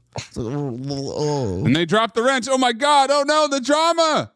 Guy catches it at the last second like Jeep. Fucking Spider-Man. The reaction time? I'll be like, yo, motherfuckers, I just saved us. But then by celebrating, you would have made noise and caused the explosion. Correct. Oh my God. I'll be like, yo, look what I just did. That's fucking crazy. So the wrench would have made a sound. Yeah, that would have set it off. The sound would have exited the submarine, first of all. That's what you're telling me. The sensors and the listening equipment, it's just like sonar, right? They'll hear it all. So you drop a big metal thing into a big metal tube and it makes a big thing, just like they heard the guys banging in the sub. You think that shit would clang so hard? Yeah. But it moving doesn't make a sound. They cut the engine. It's still moving. I'm not talking about the engine. I'm talking about the motion of a body through water. Does not make sound? Nope. I mean, I think you have to assume that they can't afford a mistake here. Thank you. Next up. My question, what's the difference between these sonar bombs, these sound sensor bombs, and then acoustic detonating mines? Well, it sounds like a question for your dad. All right, let's see if he knows this. This might be past his time, but we'll see. I know what it is. These ones. These are unplugged, Zach. Yeah, exactly. The acoustic ones are unplugged. Oh, okay. Andropov says there's another way, and he gestures with his hand. Obviously, everybody knows what that means. XO calls it a dead end. Shut the fuck up, XO, you bitch. Your chart is wrong. There's passage. Where's this passage? He looks at the sonar, gives coordinates. It takes a hairpin turn. They knock a rock loose. Like a sports car in a hallway. It's creaking. I love the idea of him being like, okay, now. And Butler has to give the whole command. All right, 070, pull the left rudder now. No. He said now fucking 5 seconds ago, dude. We're already too late, but you having to repeat it. Should have prepped everybody and said, when I say now, you go now. Or when he says now, I don't know. Either way, fuck them. Do you think we can accept that these dudes know how to pilot a submarine and know what they're doing so we can maybe get this movie done with in less than 3 hours? Is that possible? I'm sorry, how many texts do you want me to send my dad? I mean, it's like, what do you mean it doesn't make any noise? What do you mean he knows when to turn? Sorry for having standards. I'm still getting clarification on the nomenclature, but he said absolutely no fans, no cooking, anything that makes noise, including normal conversations. If you need to talk, you whisper. Get the fuck out of here, man. Do you not understand how listening equipment and sonar works? And fucking... You know how you're talking into a mic and I can hear your air conditioner the entire time? Yeah. That would get us all killed. We're not in a fucking massive metal tube, though. Yeah, but this is a podcast microphone that has sensitivity. He said probably would say rig boat for ultra quiet. All right. That's what he thinks they would say. I don't know what the fuck that means. There you go. That means it's the official jargon. That's good enough for me. Yeah. So they think they're running straight into a wall. We've got glass and a staring contest with Andropov. Is this going to be a fucking bat cave? A waterfall, yeah. The door opens at the last minute? They get through. They go through the opening. Andropov nods. Glass kind of smirks. Tells Exo to eat shit. Smug Gerard Butler. Nothing better. What's better, to be right or to be alive? It clips some rock on the bottom side. That doesn't do shit, apparently. That's totally silent. I can't say shit. I have to whisper, but we can hit a fucking rock. Already talked about that. You weren't listening because you were yelling too much. They weren't at the sound sensors anymore. They weren't at the acoustic detonating mines at that point. Yeah. They were getting away from that. Exo, if you can't take it, confine yourself. New cliches?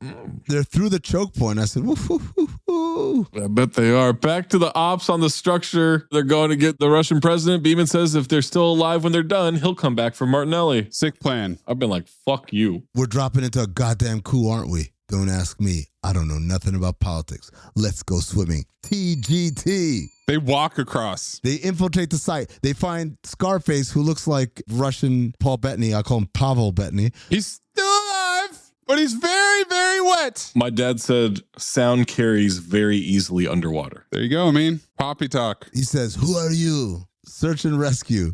3 ghosts off the grid. They are happy to tell this Russian security guy all of their information. How is this guy still alive? He was shot in the stomach 18 hours ago. And fell into freezing fucking water. Freezing water. And he's been lying in this water until right now. We're just 2 assholes out in the cold. This is all riding on us. He's got a big, thick Russian accent, right? No. Oh, he's just speaking normal fucking American English. Got it. Beeman says to fix him up, he'll get them to Zakarian. Fix him up. Was shot in the stomach. Give him a stim pack. It's like JCVD doing core work. Oh, he's hanging off the We see security cameras, guards with guns smoking a vape, and then knives come through plastic lining and they kill these guys silently.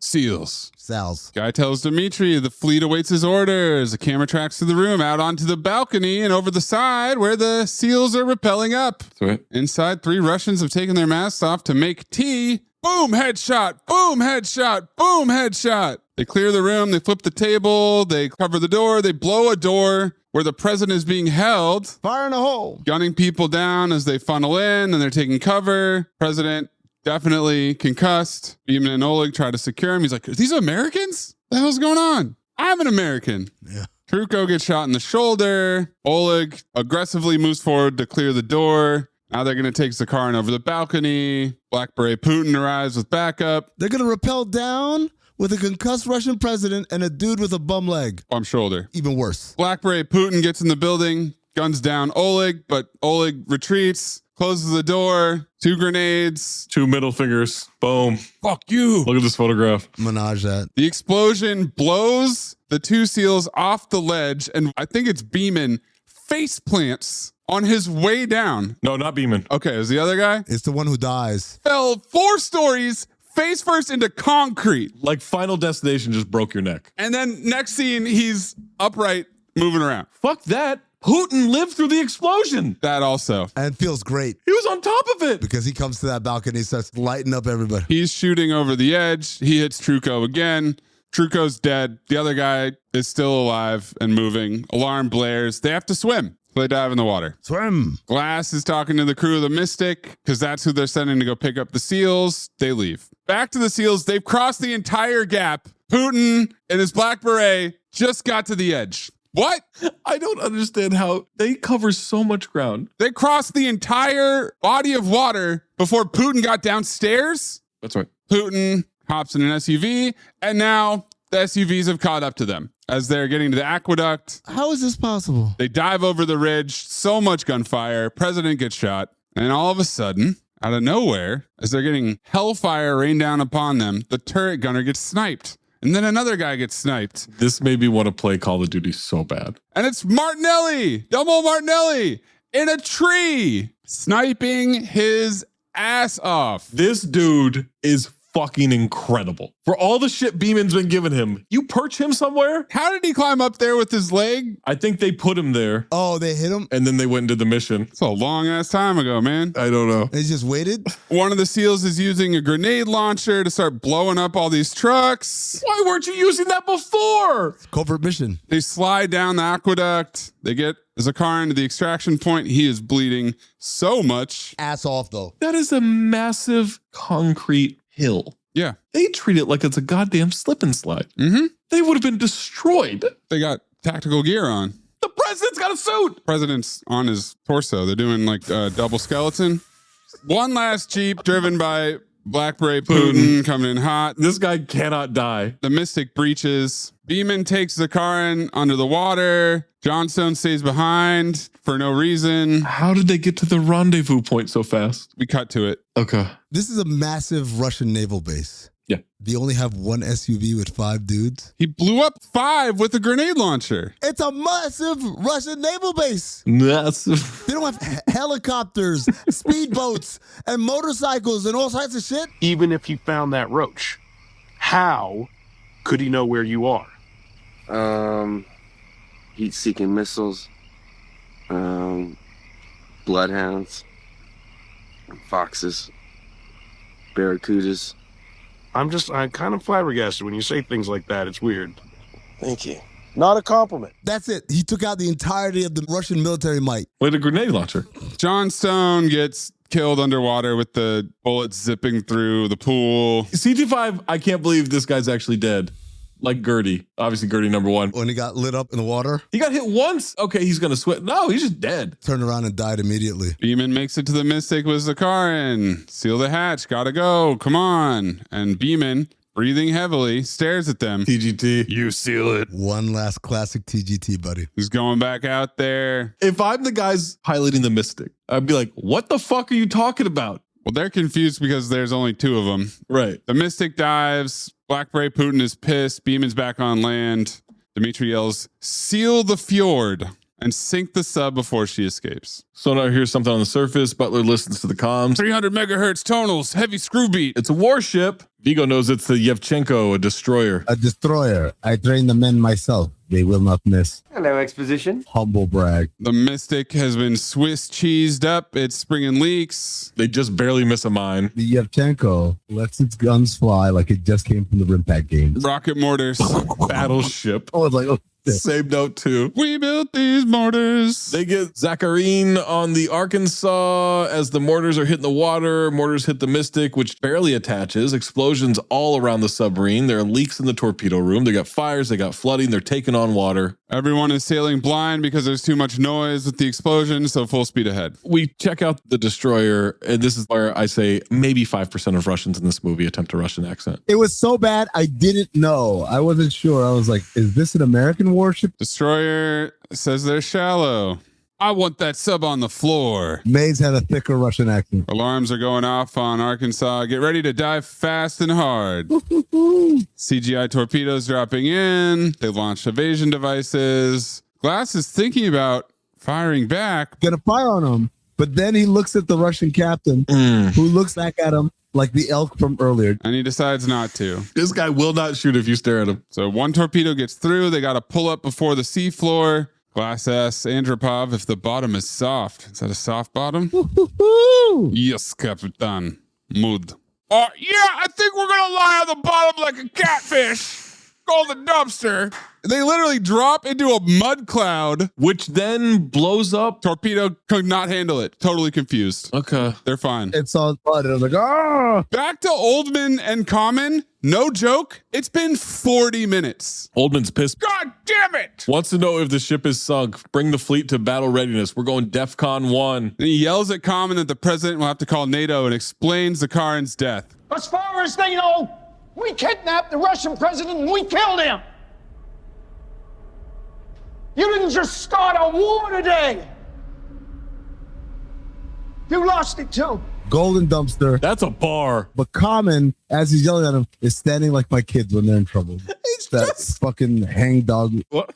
He's just staring. No reaction. Nope. Cut to a bunch of fighter jets going into the air. Top Gun. U.S. North Atlantic Fleet is ready. Northern Fleet for Russia is ready. We got to splice in some shots of Common looking dumb in between all the fleets. Martinelli's being shot at in the woods. He's running down a hill. He's still alive. He fucks up his leg. I'm still alive. My leg is very badly broken. An infection has started. 3 Russians surround him. They have him captured. They're ordered to execute him. What should we do with them? Execute him. And Martinelli hears this and understands because it's in English for some reason. No one's there to save him, right? 1 Mississippi, 2 Mississippi, 3 Mississippi. Here goes Beeman. Pop, pop, pop. You came back. I needed the exercise. PGT, baby, the classic PGT crew. Let's get the hell out of here. Back to the Arkansas. They're trying to patch the leaks and put out fires. How is there a half hour left of this movie? Zach, this is when I started calling it the USS Catfish. Sure. Butler walks in where Vigo and the president are. Vigo said Butler is a man the president can trust. Butler says once they rise to communication depth, they won't be alive for him to tell his country what happened. Too bad they can't do that because they'll get shot down. So Glass sends a guy to the torpedo room. They're trying to deal with the 2 feet of water and the damaged tube as they're loading tube number 2. The exterior of the sub is taking all this pressure and denting and shaking. And so then they fuck up tube number 2 and someone gets pinned under a torpedo in the water. That guy's dead. Of course. A heavy ass torpedo fell on his head. Yeah. Pinned him underwater. Well, he's dead. He's not quite dead. There's no chance. The lightweight torpedoes, the lightweight ones are 600 pounds. They're trying to pick the torpedo up. Of course, they're straining. And the Russians hear them screaming. Yeah. God damn, man. This guy who gets pulled from under the torpedo, ass on. Oh.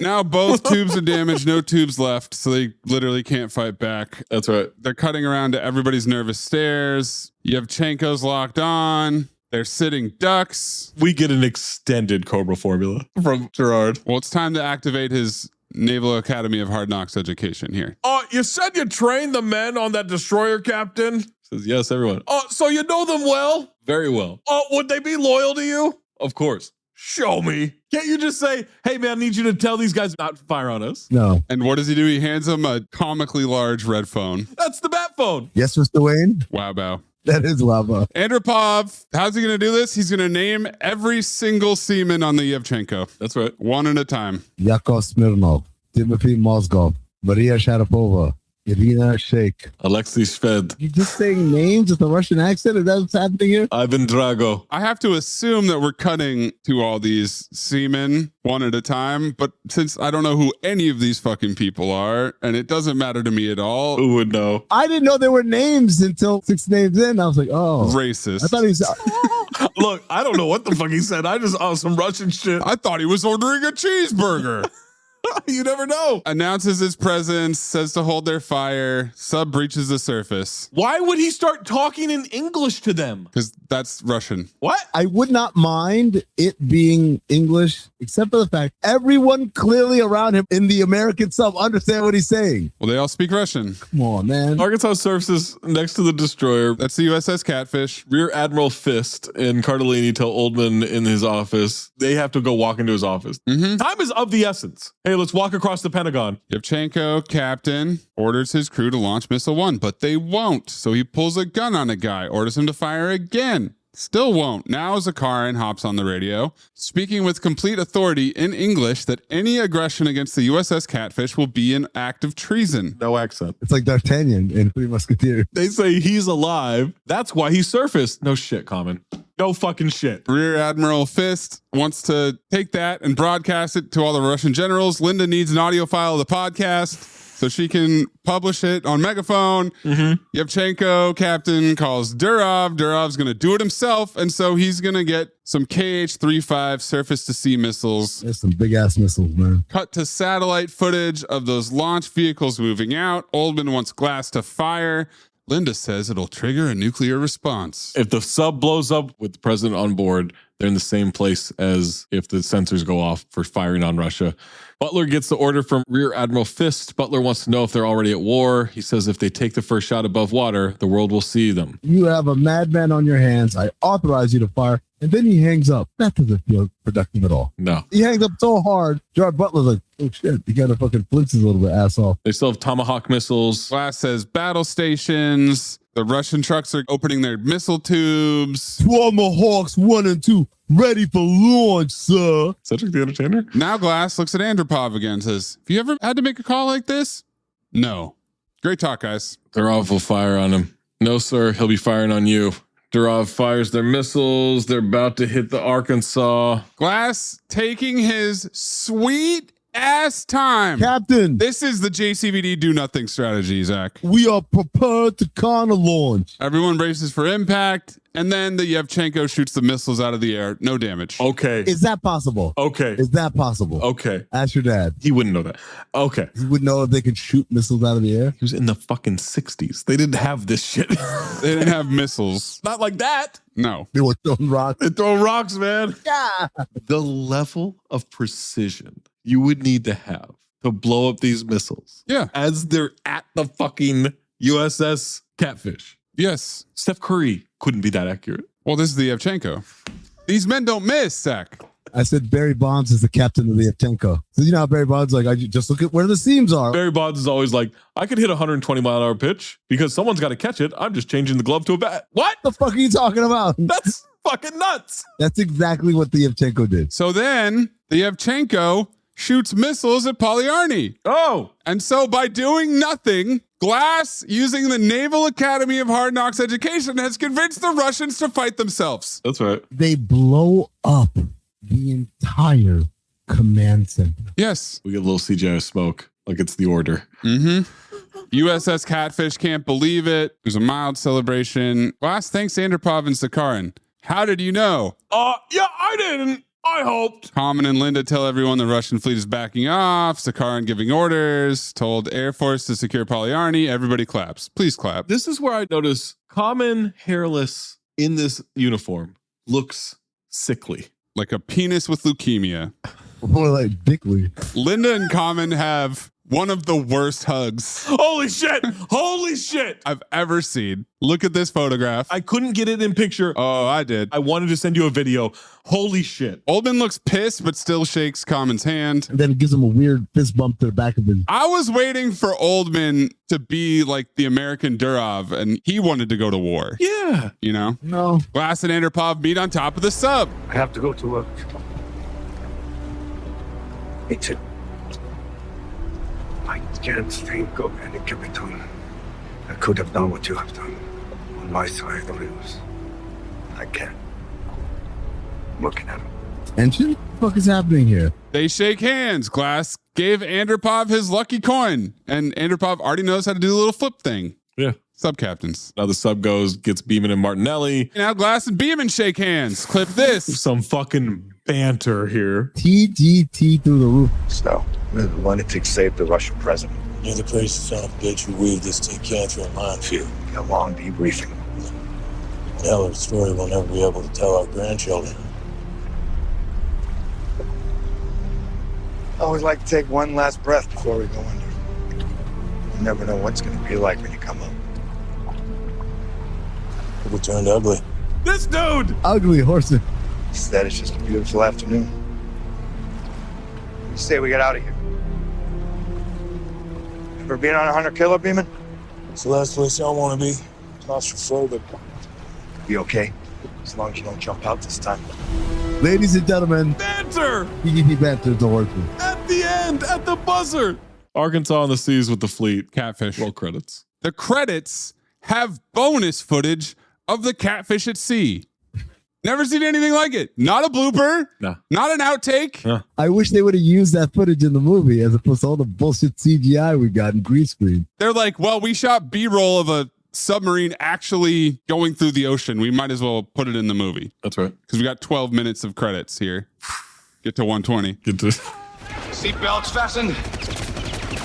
Tray tables in an upright position. Here we go. 4, 3, 2, 1.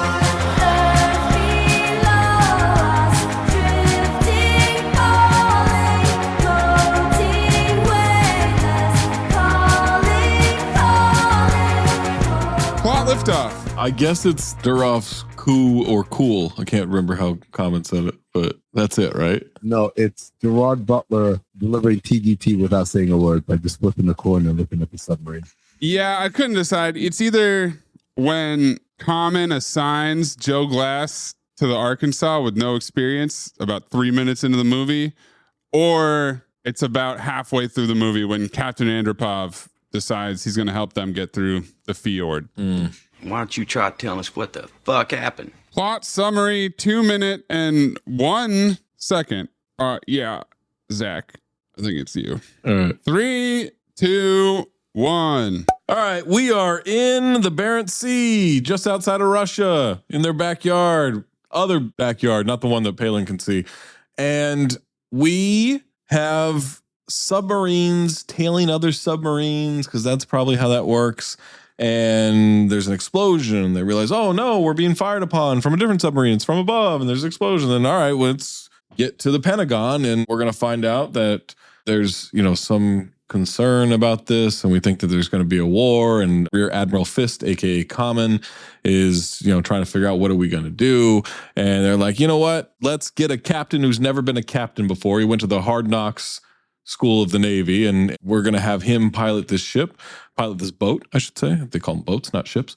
You know what? He'll be fine. He'll get the crew. He's hunting right now, but don't worry. He's got a loud cell phone. He'll be able to hear us call, and that's going to be fine. Linda Cardellini comes in, and she's like, hey, I'm from the NSA. Let's talk as loudly as possible, Common, because I know that's the only volume you have. And I need you to send a team in there, boots on the ground kind of. Yeah, no problem. I'll do that. He says as loudly as possible. I'll send that secret team. And the whole time, Gary Oldman's like, we should probably attack Russia. And then we find out that the Minister of Defense for Russia is staging a coup or a cool, and he's going to find a way to take the power of the Russian president and use it as his own and protect the country and start a world war. 30. So now we've got this boat piloted by Gerard Butler going through the fjord and trying to sneak in. They've captured some Russians and everything. The Russians are going to help them.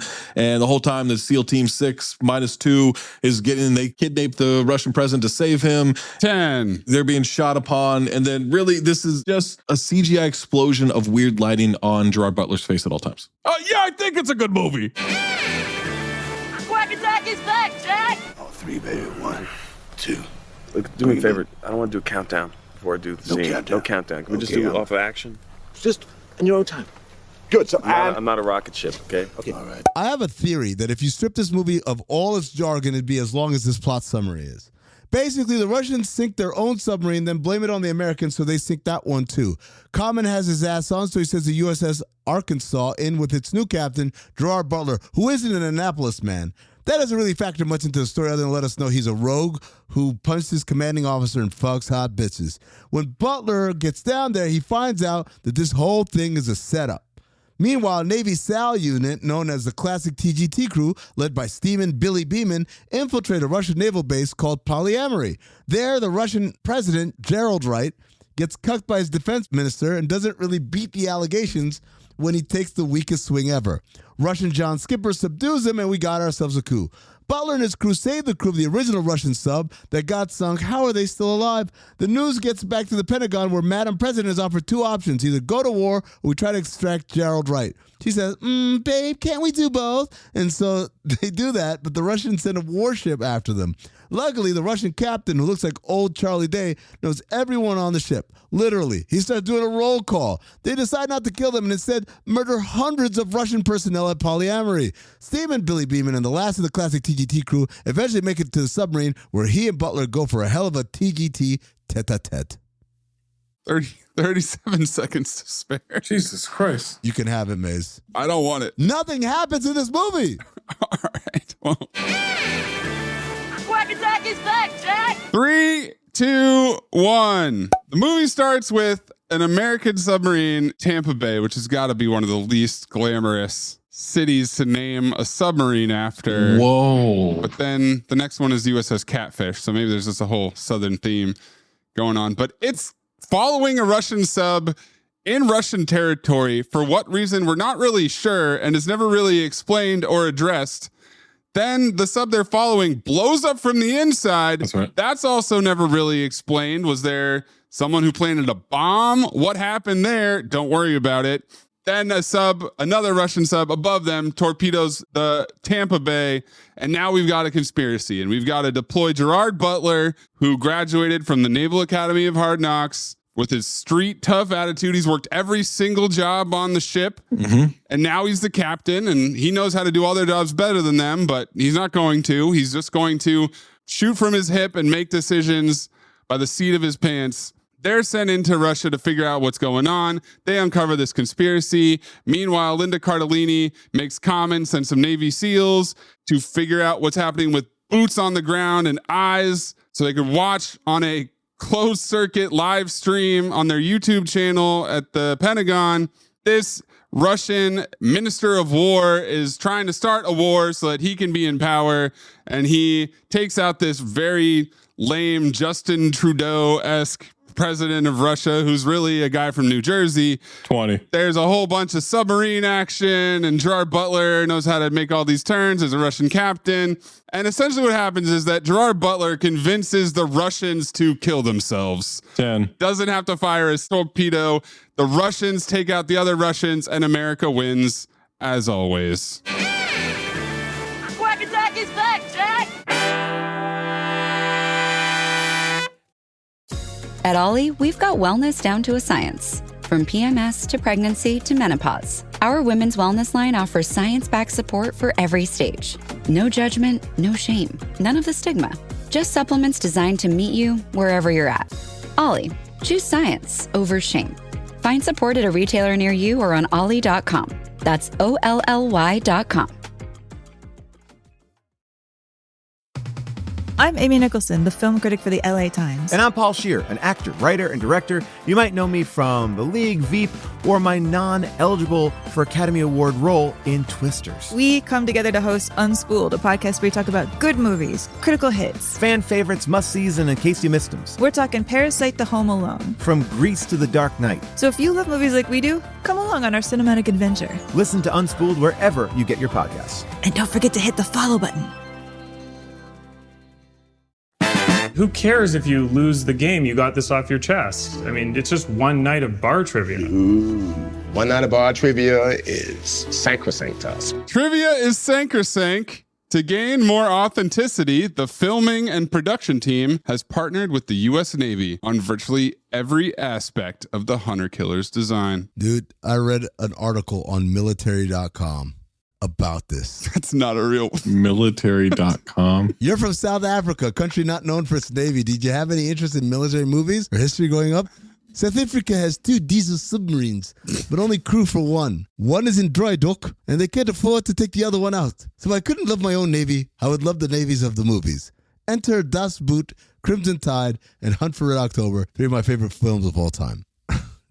Gerard Butler worked on this movie as a producer for many years before it got made. Tell us how you came on board as a director. The film had a different director, was months from shooting with Relativity. When Relativity came apart, the film was looking for a new home and new director. I pitched and won the job when I came on board. Gerard, Oldman, and Common were already part of the project.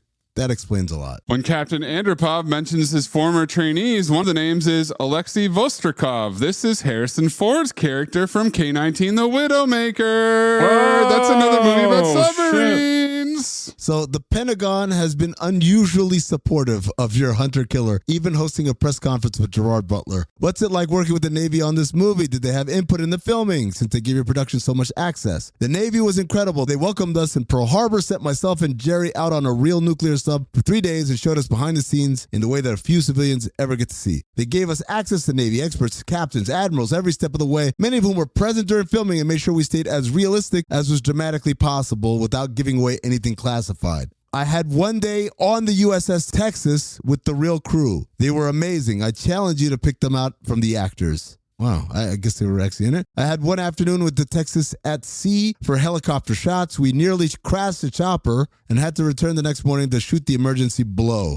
I had one take and only knew the point that they were going to surface within 100 meters. They surfaced in the edge of the shot, and I quickly reframed. I had it that they were on the USS Houston. Did you read that on military.com? But while they were on it, they discovered some nuances of a real operating submarine and crew in order to make the movie script more realistic, including one of the most important ideas: to set the scene of the submarine on a huge hydraulic platform capable of realistically imitating the movement of the sea. While they were aboard the Houston, Gerard Butler slept in the XO's quarters, and Donovan Marsh, the director, slept in the enlisted crew's quarters. Zach, did you like the special effects in this movie? Loved them. Did you notice them? When it wasn't just an underwater shot of the submarine in darkness, yes. We had 900 plus visual effects shots that took over a year to complete. It was the biggest challenge of my life, and I still feel they could have been much better. To simulate reality is very difficult, and only the most skilled VFX teams with months and months of time can do it. Is that him saying that he didn't have access to that? You were wondering, I mean, what an Akulia class was. Yeah. Akulia means shark in Russian. Oh, okay. Oh, how about that? The DSRV Deep Submergence Rescue Vehicle Mystic in this film is the same DSRV from The Hunt for Red October. Operational in 1977, she was retired in 2008 and donated to the Naval Undersea Museum. Tensions between the U.S. and Russia escalated up to this film, significantly adding to its relevance. A Russian MiG buzzed the destroyer, and Russian sub-activity in American waters and vice versa was on the rise. This played in wonderfully to the plot of the film, which starts with two subs getting into it under the ice. Getting into it. A shootout, you might say. Shootout under the ice, getting into it. To prepare to play Joe Glass, Gerard Butler also spent considerable time with several former Navy commanders to immerse themselves in their inner nature. He got drunk with them. Yeah. And had sex with them. Yeah. To immerse himself in their inner nature. You have to. That's what it's called. As we know, Gerard Butler is not American. He's a Scotsman. Toby Stevens is not American. He's an Englishman. Michael Nyqvist is not a Russian. He's Swedish. Swedish. He plays a Russian character called Andropov. His Swedish colleague, Peter Stormare, also played a Russian character called Andropov in Armageddon. Oh, how about that? A couple of Swedes playing Andropovs, cutting it up. Originally set to be filmed in Alaska with the seaport town of Whittier representing a Russian naval base during the winter, logistical problems included lack of housing for the film crew caused the production to relocate and the script to be rewritten. Alaska Governor Bill Walker signed legislation essentially ending the state's film subsidy program. Zach, did you like how this movie was directed? Absolutely. Fast paced, good cuts. What about if McG had been the director? You think you would have liked that? I mean, McG brings a certain flair to it. What about Antoine Fuqua? Ooh. Yeah. Fuck yes. What about Tony Scott?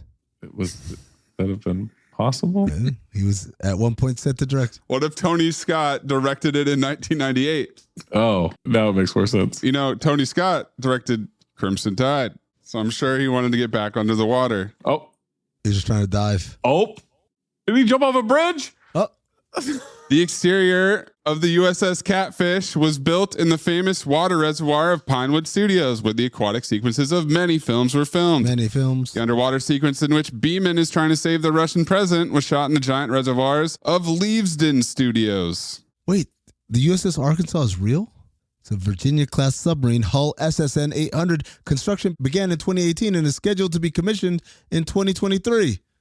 What? Military.com. There you go. Interior sets of a Virginia-class hunter-killer submarine were built at Ealing Studios using blueprints approved by the U.S. Navy, with the spaces expanded slightly to allow freer camera movement. Hunter Killer is a project going back several years. In 2011, there was talk of Pierre Morel, who directed Taken, making this thriller of geopolitical action. He finally preferred to go to other occupations, awkward, and was replaced by the Australian Philip Noyce, who directed War Games, who also withdrew. Nice. Gerard Butler, on the other hand, was very interested in playing Captain Joe Glass, a man who is more distinguished by his daring strategy than his physical bravery, which accelerated the development of the project. He was a fuck-up the entire movie. Disagree. Yelling state secrets. Zach, both Butler and Gary Oldman played the role of Dracula on screen. Dracula. That's right. Butler in Dracula 2000 and Oldman in Dracula 1000. 1992. Oh. It's Bram Stoker's Dracula 1992. That's right. I'd like you all to do an experiment on a plant, something that may benefit mankind. And if you devise something that's groundbreaking, I guarantee you a A in this course. Whoa, hold on, man. You following me? You can't do that, Lionel. Look, man, if you don't want me to have a foreman job, I understand, but I need my fucking job, man. Louis Pinnock Accent Award. Russian president. Gerard Butler, American. Toby Stevens, American. Michael Nyquist, Russian. Gerald Wright. Yeah. The Russian who plays a Russian president who speaks in an American accent. Alexander Dyachenko. Not a hint of an accent from the Russian playing the Russian. Let's show them who the horsemen are, guys. Yeah, we got soul.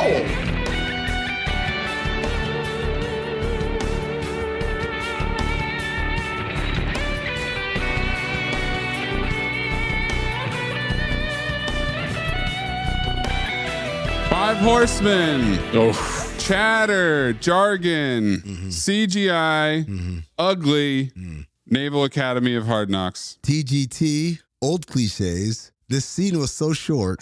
And let me rap with you guys. TGB, Tough Guy Banter. Tough Guy Banter for me. The last scene sealed it. The last exchange between Beeman and Gerard. Although Let Me Rap With You Guys / Naval Academy of Hard Knocks is a great one. It's a great one. Breathe in through nose, out the mouth. Ass on, ass off. Teddy Rex, Moosey Teddy Rex. Teddy Rex, Moosey Teddy Rex. Ass on, fuck it, ass off. Ass on, fuck it, ass off. Michael Biehn Memorial Ass On Award, Common. I think we need to reconsider naming. Man, I see and I hear your concerns, but I remind you, Michael Biehn was asked to take a swig of beer, and he fucked that up.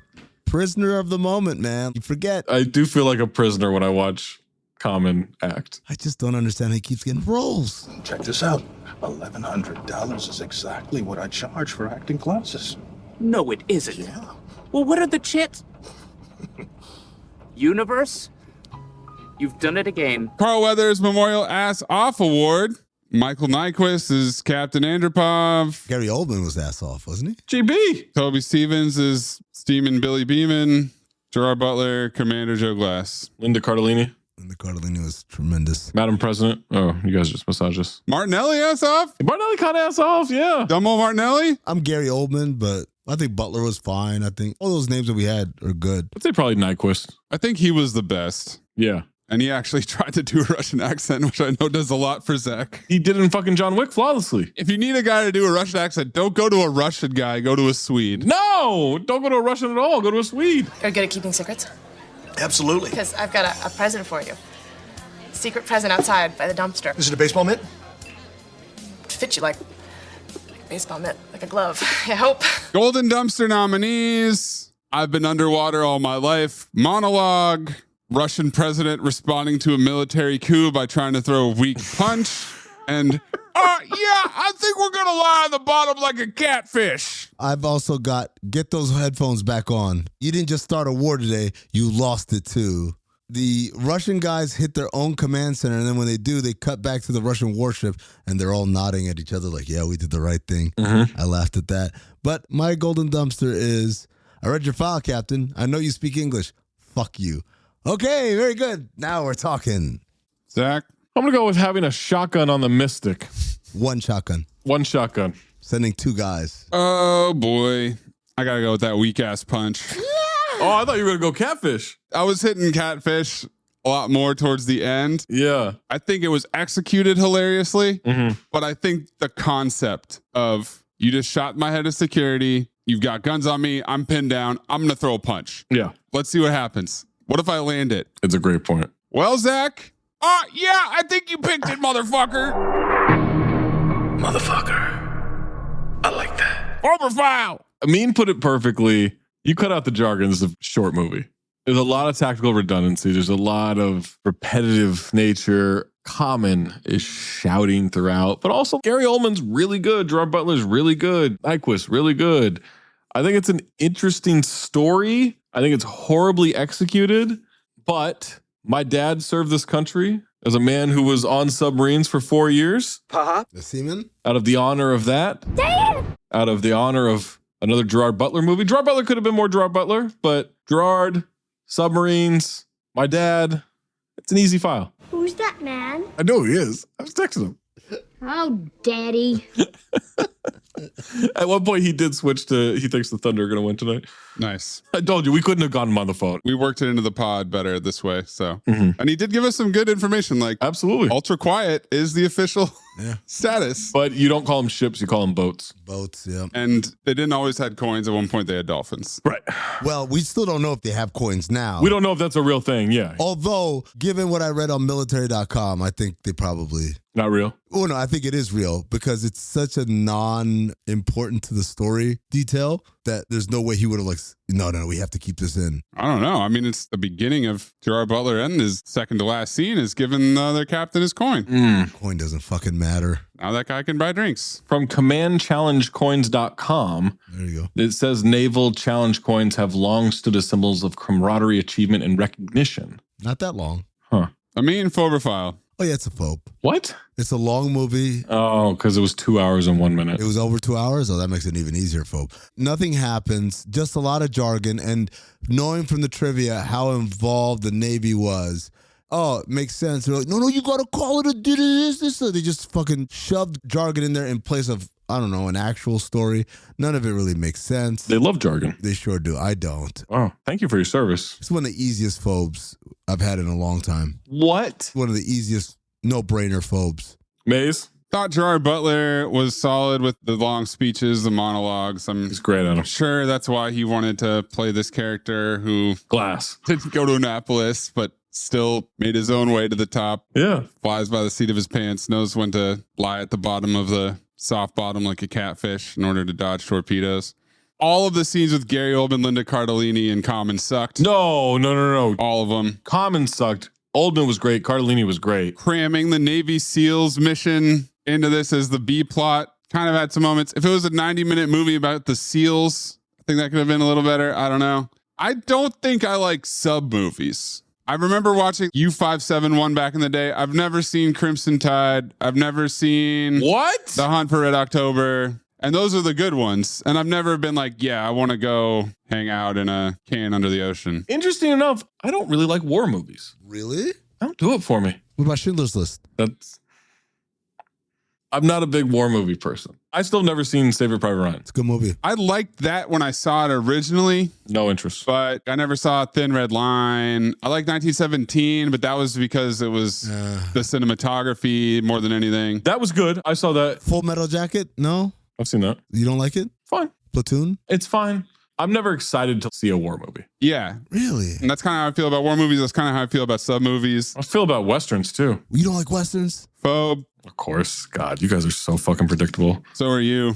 Oh, yeah, I think I like Gerard Butler, so I think I'm going to file it. Oh, I'm sorry for respecting the Navy and my father. Do a movie about theater. So you can file it. We did. We did. Fucking homie Spumoni. That's not a movie about theater. That was a hospital talent show. Send us your Phober file, Golden Dumpster, Ass On, Ass Off, Five Horsemen, Lewis Pinnock, which ship you would like to be on, the Arkansas, the Wichita, the Catfish, your plot liftoff or plot dive, at Talk Hoops, at Darth Amin, Plot Zero Bubble, at Corn Puzzle, at Cinephobe Pod, at Count the Dings, or drop it in the Discord by being a Patreon member at patreon.com/countthedings. Next time we make love, you introduce me to Jade.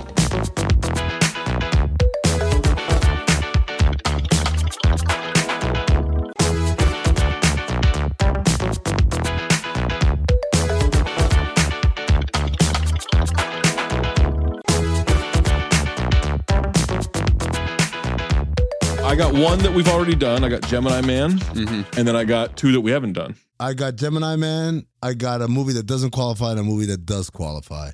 The one that does qualify is, well, I just said it. The one. The one is the one. The one is the one. I got the one. I also got Blackwater, JCVD, and Lundgren. We're going to go with the one because that's what I got as well. Blackwater's an option. JCVD and Dolph Lundgren. I don't know if you heard that part. That should be an automatic pick. I'm going with the one. Which one? Okay, that's good. Amin's usually so good with Jet Li movies. I love Jet Li movies. What are you talking about? Not the point. Oh, yeah. It's not about whether you love them or not. I'm going to try to pick something so Amin won't be problematic. Well, he'll find a way. This is giving Jose Canseco steroids.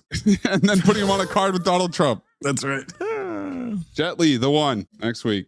Every act of change begins with a neighbor, with someone saying, "We take care of each other here." In food banks and food pantries, neighbors pack fresh food and dignity into every box, moving food from farms to families through Feeding America's nationwide network. So when that box reaches a home, it carries more than food. It carries a promise that together we can end hunger. Feeding America, led by neighbors. Give now to end hunger at feedingamerica.org.